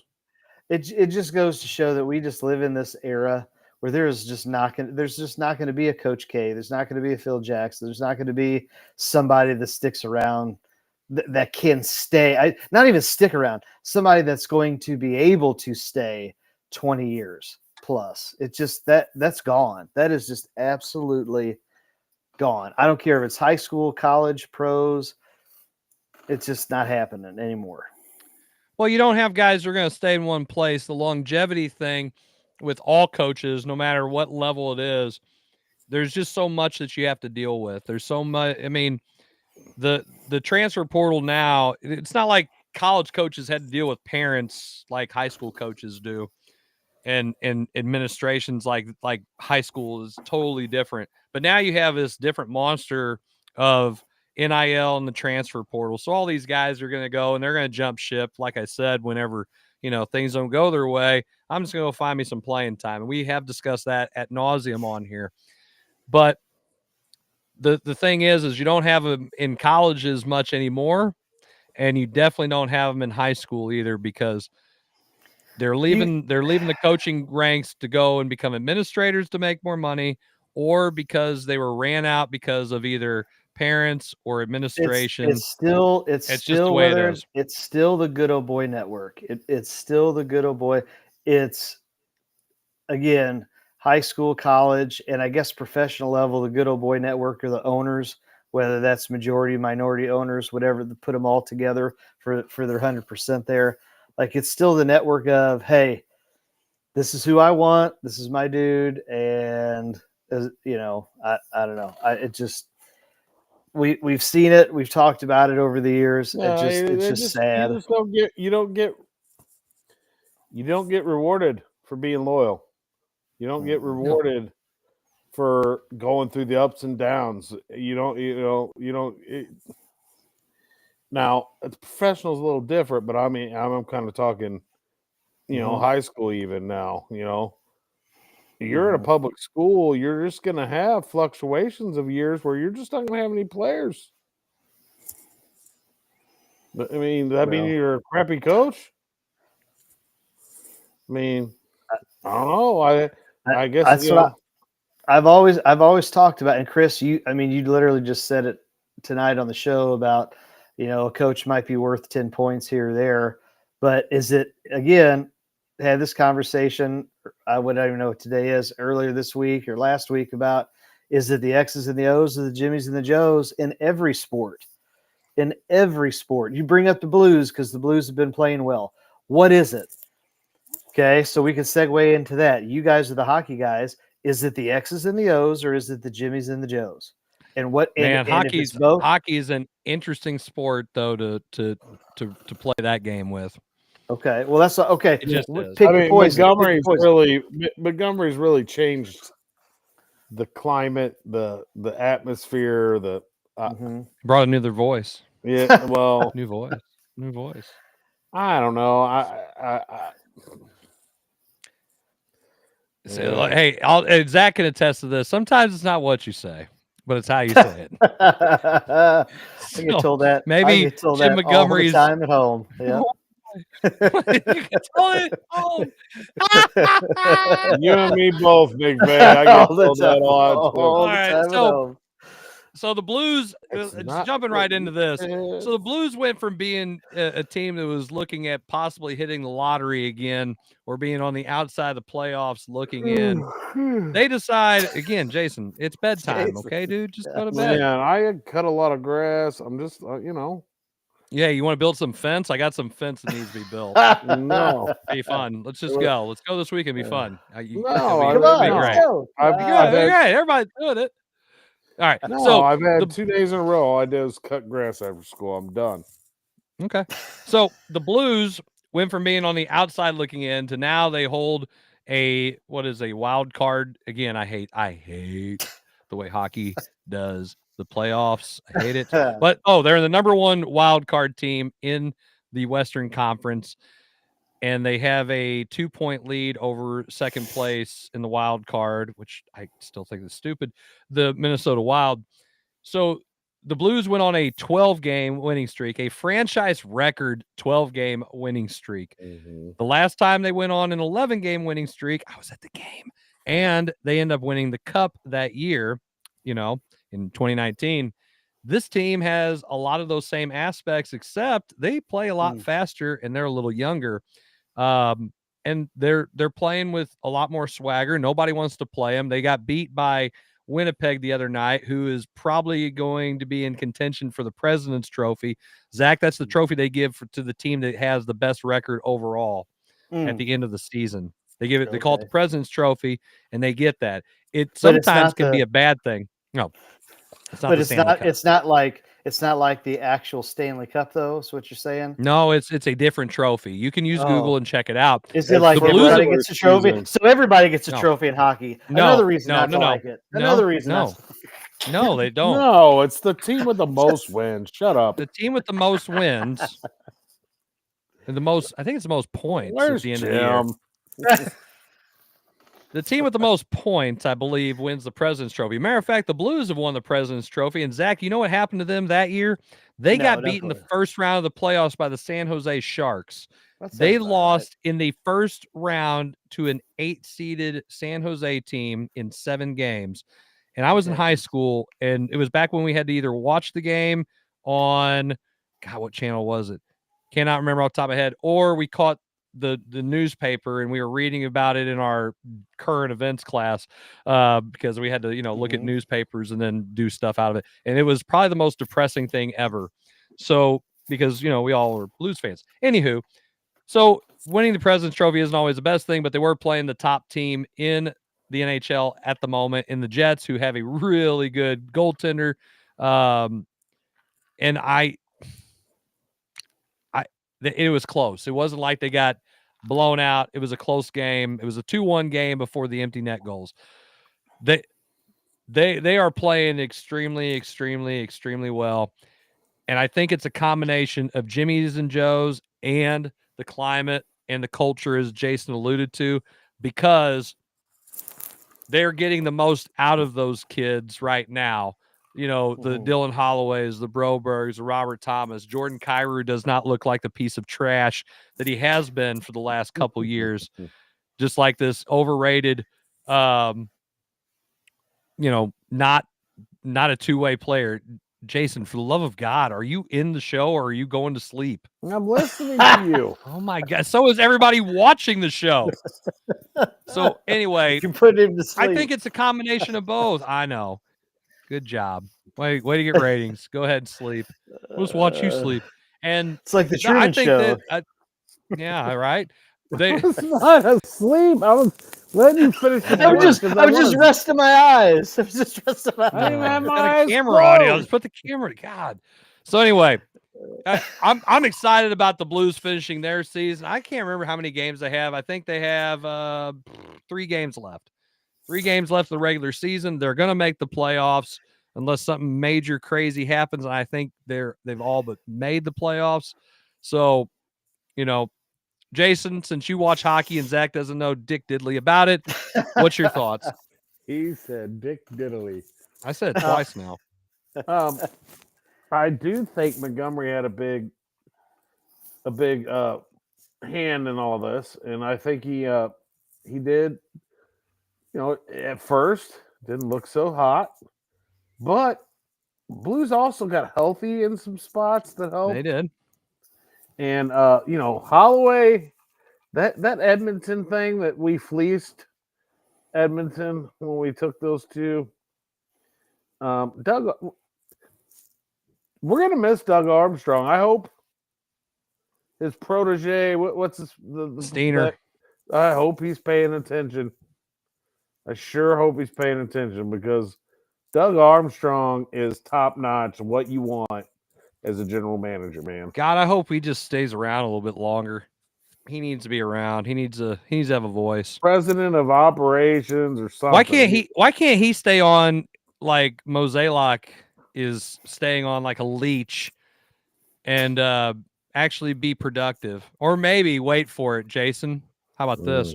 How about Doug Armstrong goes and works for the Cardinals and shows them how to actually do some stuff? That's what would be great. Jab him through the eye and the brain until they die.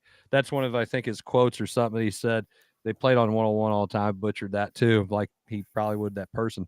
But that would be the way. That'd be the kind of guy I'd want running the Cardinals. That'd be fantastic. Well, the problem with the card, it all goes back to the wallet.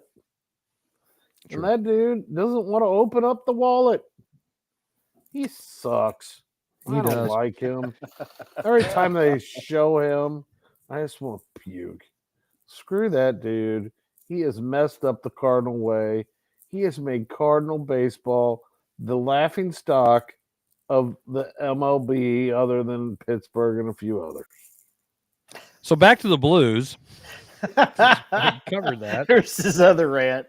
So Ron, there's his other rant. And we're back. And so I'm glad you woke up from your slumber for that. I am not in a slumber, dude. I am sitting here chilling. I moved to my couch. It's pretty comfortable. I noticed. So everybody else. I'm enjoying listening to you talk. God, I don't want to get into it. So okay, let me ask you this, because they were talking about this on the radio, I think today. Oh boy! So when the streak ended, were they, as my grandpa from down south would say, a little too big for their britches? Were they not playing like they had been when they lost that game? Because I heard they talked about, again, not knowing anything about hockey, but knowing a lot about turnovers. They said they just were not making crisp passes, no look passes, a lot of turnovers, and I guess it maybe kind of bit them in the butt. Is that just a one-off because, hey, we're feeling ourselves because of the streak? Or is that something that you're like, well, like you said, there's some young dudes. Is that something to be cause for concern maybe going into this last week or so? I'd rather lose now and end the streak and before the playoffs. Well, here's the thing, Zach. I don't know if I mentioned this. Winnipeg is the top team in the NHL right now. Mm-hmm. You don't get to be the top team in the NHL because you're not very good and you can't defend and you can't score goals and you have a bad goalie and you're a bunch of candy asses. You actually have to be pretty good, and these guys are pretty good. Their biggest asset is Connor Hellebuyck. He is a fantastic goalie, and he's an American. He played in the Four Nations thing. He was the United States goalie, that got beat by the Canadians. So he's been playing really, really well, and he was playing well during that time too, like Bennington, who was the Canadian goalie, ironically. And he's got a 44-12-3 record, and his save percentage is 92. His goals allowed is 2.03. All three of those are tops in the NHL, and he has 7 shutouts. Dang. Zach, in hockey, when you have good defensemen in front of you, that makes you good. But when your goalie's a badass, it makes you even better. And he's a fantastic goalie. I mean, I love Jordan Bennington. I love him. But if I had to take one guy and I didn't have Bennington, I'm taking that guy because he's that good. So the Blues, I mean, if you're not playing your best hockey, you're gonna lose when you play a team like that. And they didn't play their best. I don't really think they maybe felt themselves as much. I just think it's the fact they ran up against a good team. They weren't playing their best, and they lost 3-1. They won 12 in a row. I mean, they won 12 in a row. I'm not going to piss them on. They've won 12 of their last 13 games. I will take it any day of the week and twice on Thursday. I mean, you went from being a team that was on the outside looking in. Next thing you know, you're inside the playoffs. I mean, they're going again, barring some kind of crazy collapse. They got Edmonton right now. They're playing them right now. They've got Utah, and the Utah don't have a freaking name for our team. No, I hate it. Seattle Kraken. They're gonna they'll have a mascot next year. It's just stupid. I don't know why. Why not just pick something? Washington football team or whatever. Yeah, well, that was a political correct thing that doesn't make any sense because That's not politically correct. some white person got mad because they were saying redskin, and people who are Native American are like, dude, we don't care. We think it's great, but whatever. Thanks. But hey, we can go to Atlanta and do this. Whoa! That's fair. That's all right. That's fair. Again, same thing with the Cleveland Indians, but they've got Utah and they got the Seattle Kraken. So they've got 2 winnable games, coming up. Utah's on the outside trying to fight for that last wild card spot. So, Zach, every time you win a game in hockey, you get the win. It's 2 points. If you lose outright in regulation, you get 0 points. And if you lose in overtime, you still get 1 point. It's dumb. That's how that works. I know. I don't like it. Again, add it to the list. Okay, well, that's great. At least it's not straight ties. So whenever it says, like when I said what the Blues record right now is 43, 29, and 7. That means they've got 43 wins, 29 losses, and 7 of those losses, or 29 losses, 7 of them are in overtime losses. So overtime losses still get you a point. So if anything, you want to come out with a point when you play somebody that's good or playing on the road or on a road trip. You always want to pick up points. Those are important because they're worth it in the standings. So now I've explained that part of hockey to you and everybody else who might be watching. But God, Jason, that's that's his cue. I was going to say something and then I didn't. That's his cue for its time is up. Oh my. Hey. Gosh, I got the NBA game on. I'm good. What NBA game? That's what did it to you right there. Watching NBA. No, it did not do it. I just turned it on. It's the Nuggets because we were talking about the Nuggets and the Kings. That little so what do you think? What do you think about the Nuggets? All the assistant coaches. No. Nose goes. You go. You're up. You're the interim coach, not me. Nope. I just want to be the assistant. Nope. Do I make more money? Yes. Yeah. For these 3 games. Am I going to get paid more for these 3 games? How about this? The playoffs. It's kind of like that part in Talladega Nights. It's like, does anybody know how to drive a race car?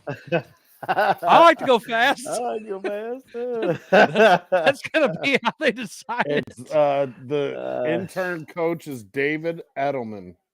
Yeah, it's Rick. I think it's Rick Adelman's kid. Yeah, it is. Gosh, Rick Adelman. What a guy who couldn't win it either. Hey, Mike Malone won more NBA championships than Rick Adelman, I think. But hey, that's okay. I gotta see how many he's even won. But now it's still crazy. It's got to be his son. It looks like crazy. Oh, it is. I'm almost positive it's his son. Almost positive. Let's see.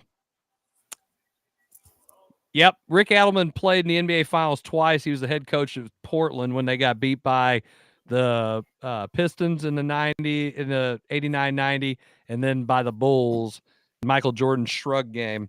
So that was Rick Adelman. He also coached the Golden State Warriors for a second, the Sacramento Kings when they had White Chocolate, Chris Webber, and Vlade, and the Houston Rockets and the Minnesota Timberwolves. So White Chocolate could do some stuff with the basketball. Man, that was awesome. I looking back, that's about the only team that wore purple that I think I could root for now. You could have a jersey. No, seriously, I swear to Jeff, I hate the color purple on teams. Like the Lakers wearing purple, hate it. Didn't the Raptors? I mean, Tracy McGrady, Vince Carter. I mean, those were some, Yeah, but they had a Raptor on their jersey. Okay, it wasn't just purple. Just okay. Okay, right. and I still wasn't a Raptors fan. I'm just like, man, these guys can play. They had a lot of red in their uniform. Okay. Yeah, but they were still purple, and I still wasn't going to root for them because they were the Raptors, bro, and I was a Bulls fan. No, we're not doing that. Right. No.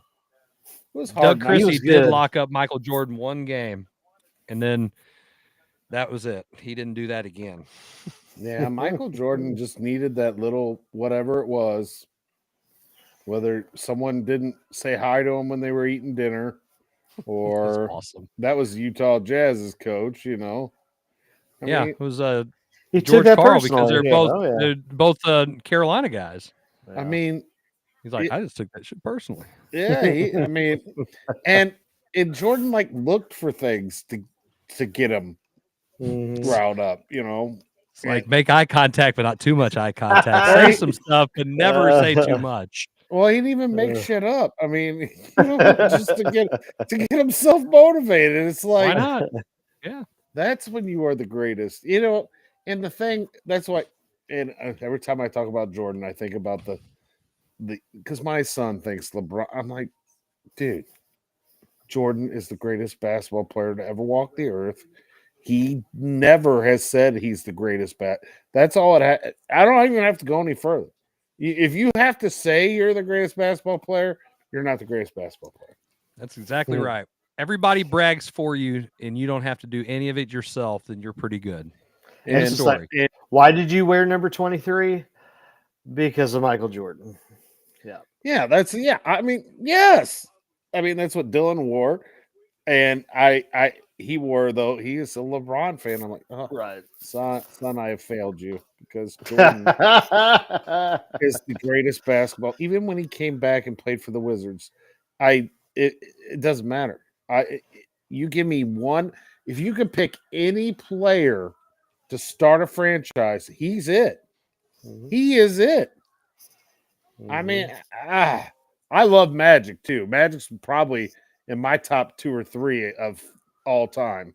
And I'm still picking Jordan. And I didn't really like the Bulls. I mean, I liked watching Jordan. And I mean, Pippen and Rodman were entertaining too. But, you know. Well, here's the thing. I mean, LeBron has to go in championship chase. Okay. Jordan played for 2 teams. The only reason it's 2 is because he was the owner of the Wizards and he wanted to play. And that's he got the itch. I mean, you know. Yeah, I mean, it is what it is.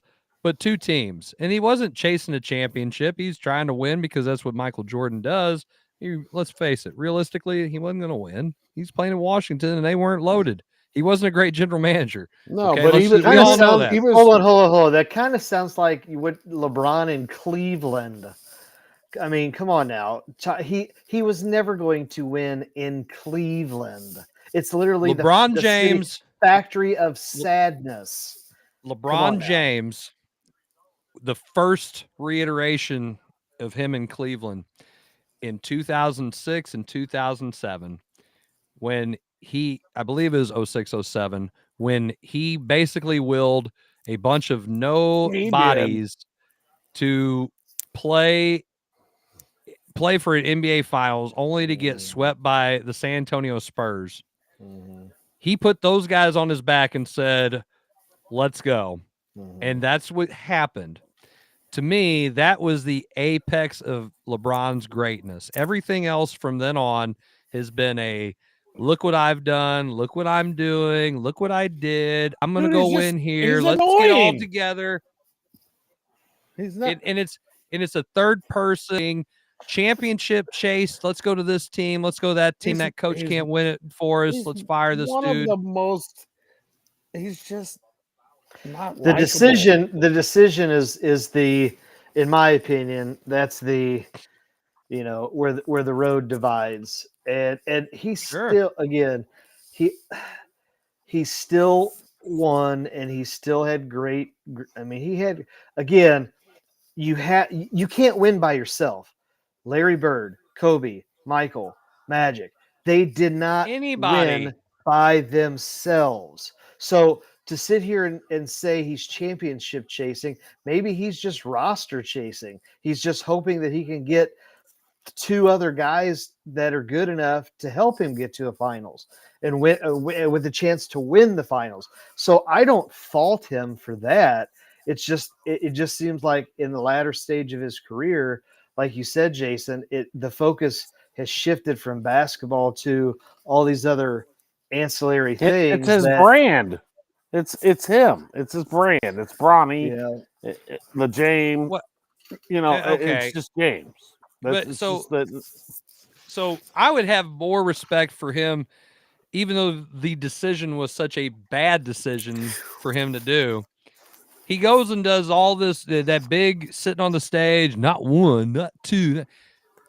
And he stayed there for 4 years and went back to Cleveland for another 4 years. And they won it. And he brought a championship to Cleveland, and then he left. And he went to the Lakers. And to me, but why though? Why did he leave? Because he set out to do what he wanted to do, okay, and then probably had the understanding of they didn't get me a roster the first time, they're not going to get me a roster going forward. So I want to try and chase and win championships because I want to be in the conversation of being the GOAT, and I can't do that in Cleveland. I have to go someplace but here's the else. thing. But Jordan, the only time Jordan left Chicago was because he went and played baseball for Chicago, and then he came back, and then he won in Chicago. So he won, reached the top of the mountain. I don't feel like there's anything else. I'm dealing with the death of my dad, whatever. You can say anything else. And then he comes back and he wins in Chicago. He does it.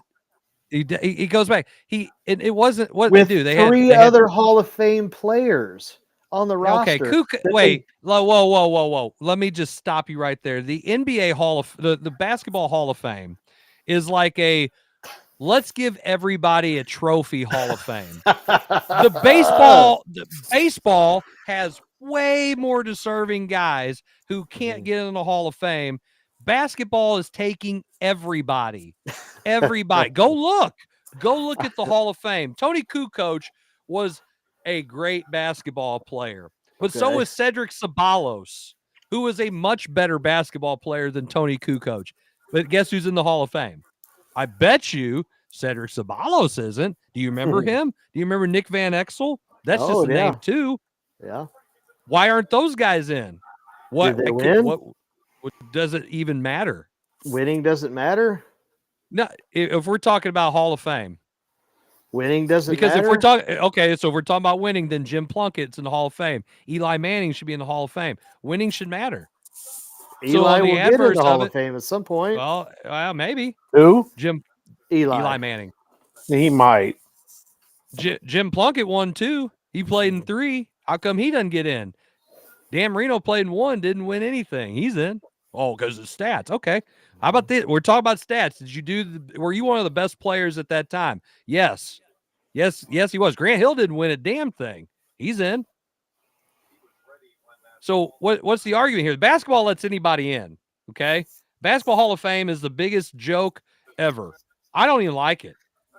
I don't understand it. That's just you trying to shift the pattern. That's just you trying to shift the pattern from the fact that Jordan has always had better rosters when we're talking about compared to LeBron. No. And that's why he had God. to leave. No, I'm not saying Jordan is the GOAT. Jordan is the GOAT. Okay. And again, you talk about why he even left to begin with. You go back and you watch the documentary. It's because Bulls ownership wanted to dismantle the team instead of saying, let's run it back until you stop winning. They got tired of this is the difference. They had enough power, pull, clout, whatever, to sit here and say, we don't care, Jordan, that you're the best in the world. Phil Jackson, you're the best in the world. Scotty, you're an all-time great. We're dismantling the team. We're going to do that anyway because we own it. They did basketball a complete disservice by doing that. Yes, they did. They did not let them go for their 7th is gonna be that's one of the worst things that stupid GM. Oh, you have to let them. You have to let them go for a 4th in a row. I don't care how old they were. I think they win it. Well, of course, yeah, and it's. Hey, I'll give you another example of guys who shouldn't be in the Hall of Fame that are. Dino Raja is in the Hall of Fame. Who? You remember that guy? Yeah. Nope. Yeah, he played for the Celtics. Why is he in the Hall of Fame? Probably because I'm assuming he must have played in the 80s. I'm assuming he must have played in No, the he was 80s. in the early 90s. Yeah, early he was 90s. Early 90s. Okay. Why is he in the Hall of Fame? Really? Does he have No. numbers? Yeah, for like a stretch, he didn't even play that long. He came over from another country. I mean, come on, man. But what I'm saying I'm just is, looking at the list of these guys, and all these dudes are in there now. right? And they just like Michael Cooper is in the Hall of Fame. Michael Cooper didn't put up the numbers to be in the Hall of Fame as a player, not as a coach, as a player. Right. He's in there. And it's not a Dennis Rodman, I'm going to average 5 points a game and grab 19 rebounds a game kind of statistic things. Michael Cooper was a great defensive player, not a Hall of Famer. Again, I don't the argument is comparing the Cleveland roster versus the Chicago roster. And there's no comparison. Okay, there's no comparison. There's no comparing. Which Cleveland roster are we talking about? Because I told you right now that the 06, 07, by the way, Vlade Divac is in the Hall of Fame too. Dear God. Why is Vlade Divac in the Hall of Fame? No way. No way. Where is Cedric Ceballos right now? Is Paul Gasol in there Yes, too? he's in there too. Well, what are we doing? They let anybody in there. If it's either you're not American and you're some pioneer and you come over, then you should be a contributor. You shouldn't even be in there as a player. You did something great. Arvydas Sabonis in the freaking he's in the Basketball Hall of Fame. What are we doing? No. Rasheed Wallace is a better player. Where's Chris Webber at? He's not in. He's a better player. Webber's not in. I don't think he's in there. I'm gonna put it in the search bar. Hell, there's so many dudes in here. You can't even. No, it's insane. But I bet you Webber's not in there. I thought I'm on their site. Is he not on the list? I thought he's either on. Chris Webber is in there.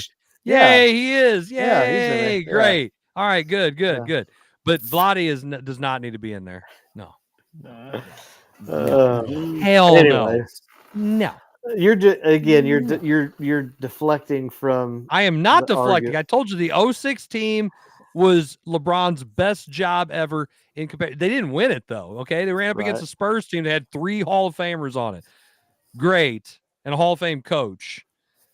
But every other team that LeBron's had, you tell me that Heat team wasn't stacked. You tell me that. Of course, I'm not arguing Kevin about Love, that. I'm talking about Cleveland. Kevin Love, you got, how many championships? How many championships did Jordan win until they got Pippen? Until they got the other dudes that they picked. Was Scottie Pippen a Hall of Famer when he first started playing for the Bulls? Like when he? Did you think about? Did you think about 50 player? Did you think about Scottie Pippen in 1992 thinking, my God, this guy right here is going to be a Hall of Fame player someday? Oh my goodness. No. At what point then? Because in 93, when Jordan left, he was the man. So yeah, he was. He developed into a player. Okay, so let me ask you something. 1 year difference is what you're saying? 1 year? Yeah, because now he's got to shoulder the load. So let's talk about the Bulls' first wait a minute. Didn't LeBron James have Kyrie Irving the year he won in Cleveland? Yes, he did, because Kyrie hit the shot. Kyrie hit the shot. Yes. And Caleb Love. So what? I know. What are you talking about? That's those 3. They had to bring people over. That's what I'm trying to say is that. Okay, wait. They had to. When you say he's chasing, the whole argument at the beginning was that he's chasing roster. You were saying that the Bulls roster was just so much above and beyond. You mean to tell me Kevin Love is in the same argument as a Dennis Rodman or Scottie Pippen? No, I'm taking either one of those two over Kevin Love any day of the week and twice on Thursday. Yeah. Thank you. But there you go. There's number 3. There's number 3 on that roster. Kyrie. Okay, you going to take Scottie or Kyrie? I mean, Scottie's a top 50 all-time player.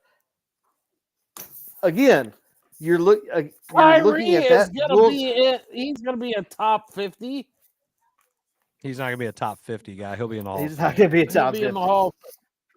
Hey, He'll be how in the about Hall this of though, Fame, but Zach? he's not When top- yes. Jordan's first three-peat, they had two Hall of Famers. Okay, Horace Grant was not in the Hall of Fame. Horace Grant is not a Hall of Famer. Right. Horace Grant should be in the Hall of Fame before Tony Kukoc, but that's another argument. Kukoc didn't play on the first three-peat. No. So if we want to play that game, then Uh-huh. Jordan's first three-peat team didn't have as much talent as LeBron's team in Cleveland. Didn't have as much talent as LeBron's team in Miami, and probably didn't have as much talent as the Lakers team that won. Well, I'm not talking about Lakers and I know because it's in a bubble and nobody cares. You still had J.R. Smith. You had a younger Tristan Thompson. You had Amon Shumpert, who was a hell of a defender. He had some players when he wanted in Cleveland. I'm not saying that they didn't have a decent roster. I'm saying they did not have. Yes, I'm just simply saying they did not have the same constructed roster that Jordan had. Oh, stop! That's all. And none of what I'm saying has anything to do that Jordan is the GOAT. Jordan's the GOAT. Jordan is the GOAT. But no, here's the argument though. Here's how much everybody thought of Dennis Rodman at the time. The Bulls traded Will Perdue. Will Perdue, big lunky white center, for Dennis Rodman. Straight up trade. They traded a 5-man center for a future Hall of Famer. Now, Rodman, Jerry Krause is a lot of things, but he was smart enough to know that's a good trade for us to make. How many championships did Rodman have with the Pistons? 1? 2. 2. Okay. He won 2. So he's won 5. Mm-hmm. Yeah. And Dennis Rodman's pretty good. Okay. Mm-hmm. Very good. But you know what?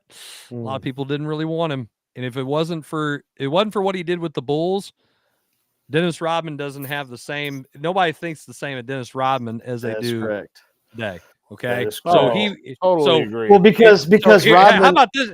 How about this for greatness? How about the fact that Jordan understood Dennis Rodman and was someone who and Phil Jackson understood Dennis Rodman. There you go. There it is right and there. allowed because you got to play with him, and we all know how demanding Jordan was with his teammates. Mm-hmm. And then you have Phil Jackson, who understood how to coach, dude, how to coach these guys. The Vegas trip is one of the best parts of that whole documentary. Is that Vegas trip and Carmen Electra and Jordan telling Phil, he is not effing coming back on time. He is not coming back. You are not getting Dennis back. You let him go, he may not come back. He may never come back. I mean, Jordan he knows Rodman. He knows what Rodman's gonna do. I also like that when they show Rodman leaving, when they give him this pass, it's like a hall pass almost, really.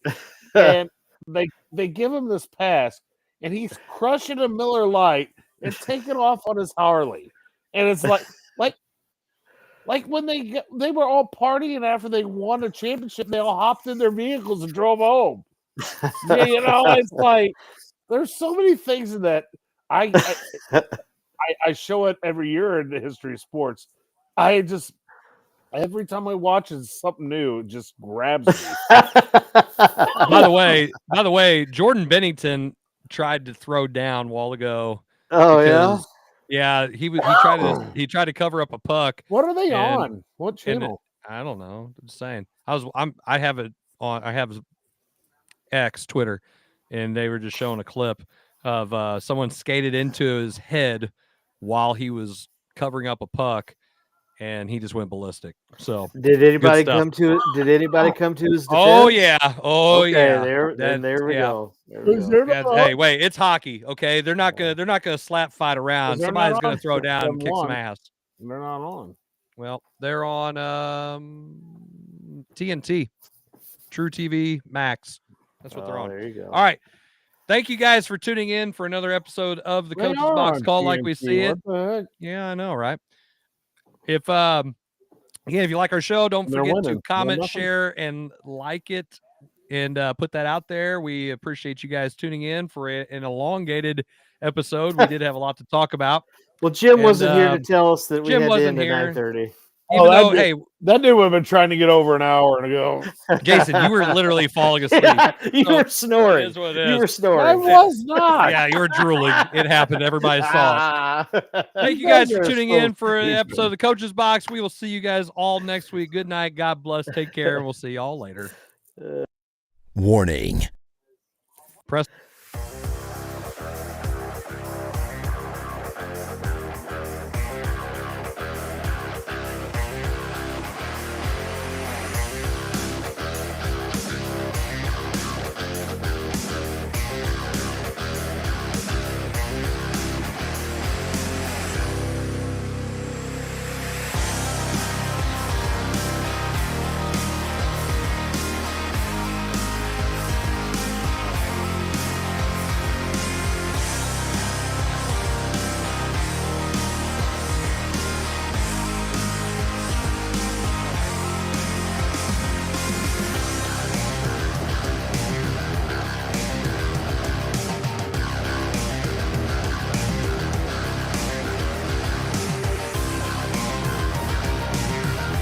This episode of the Coach's Box, Call It Like We See It podcast is brought to you by Off the Rails Media. Life's more fun when you're off the rails.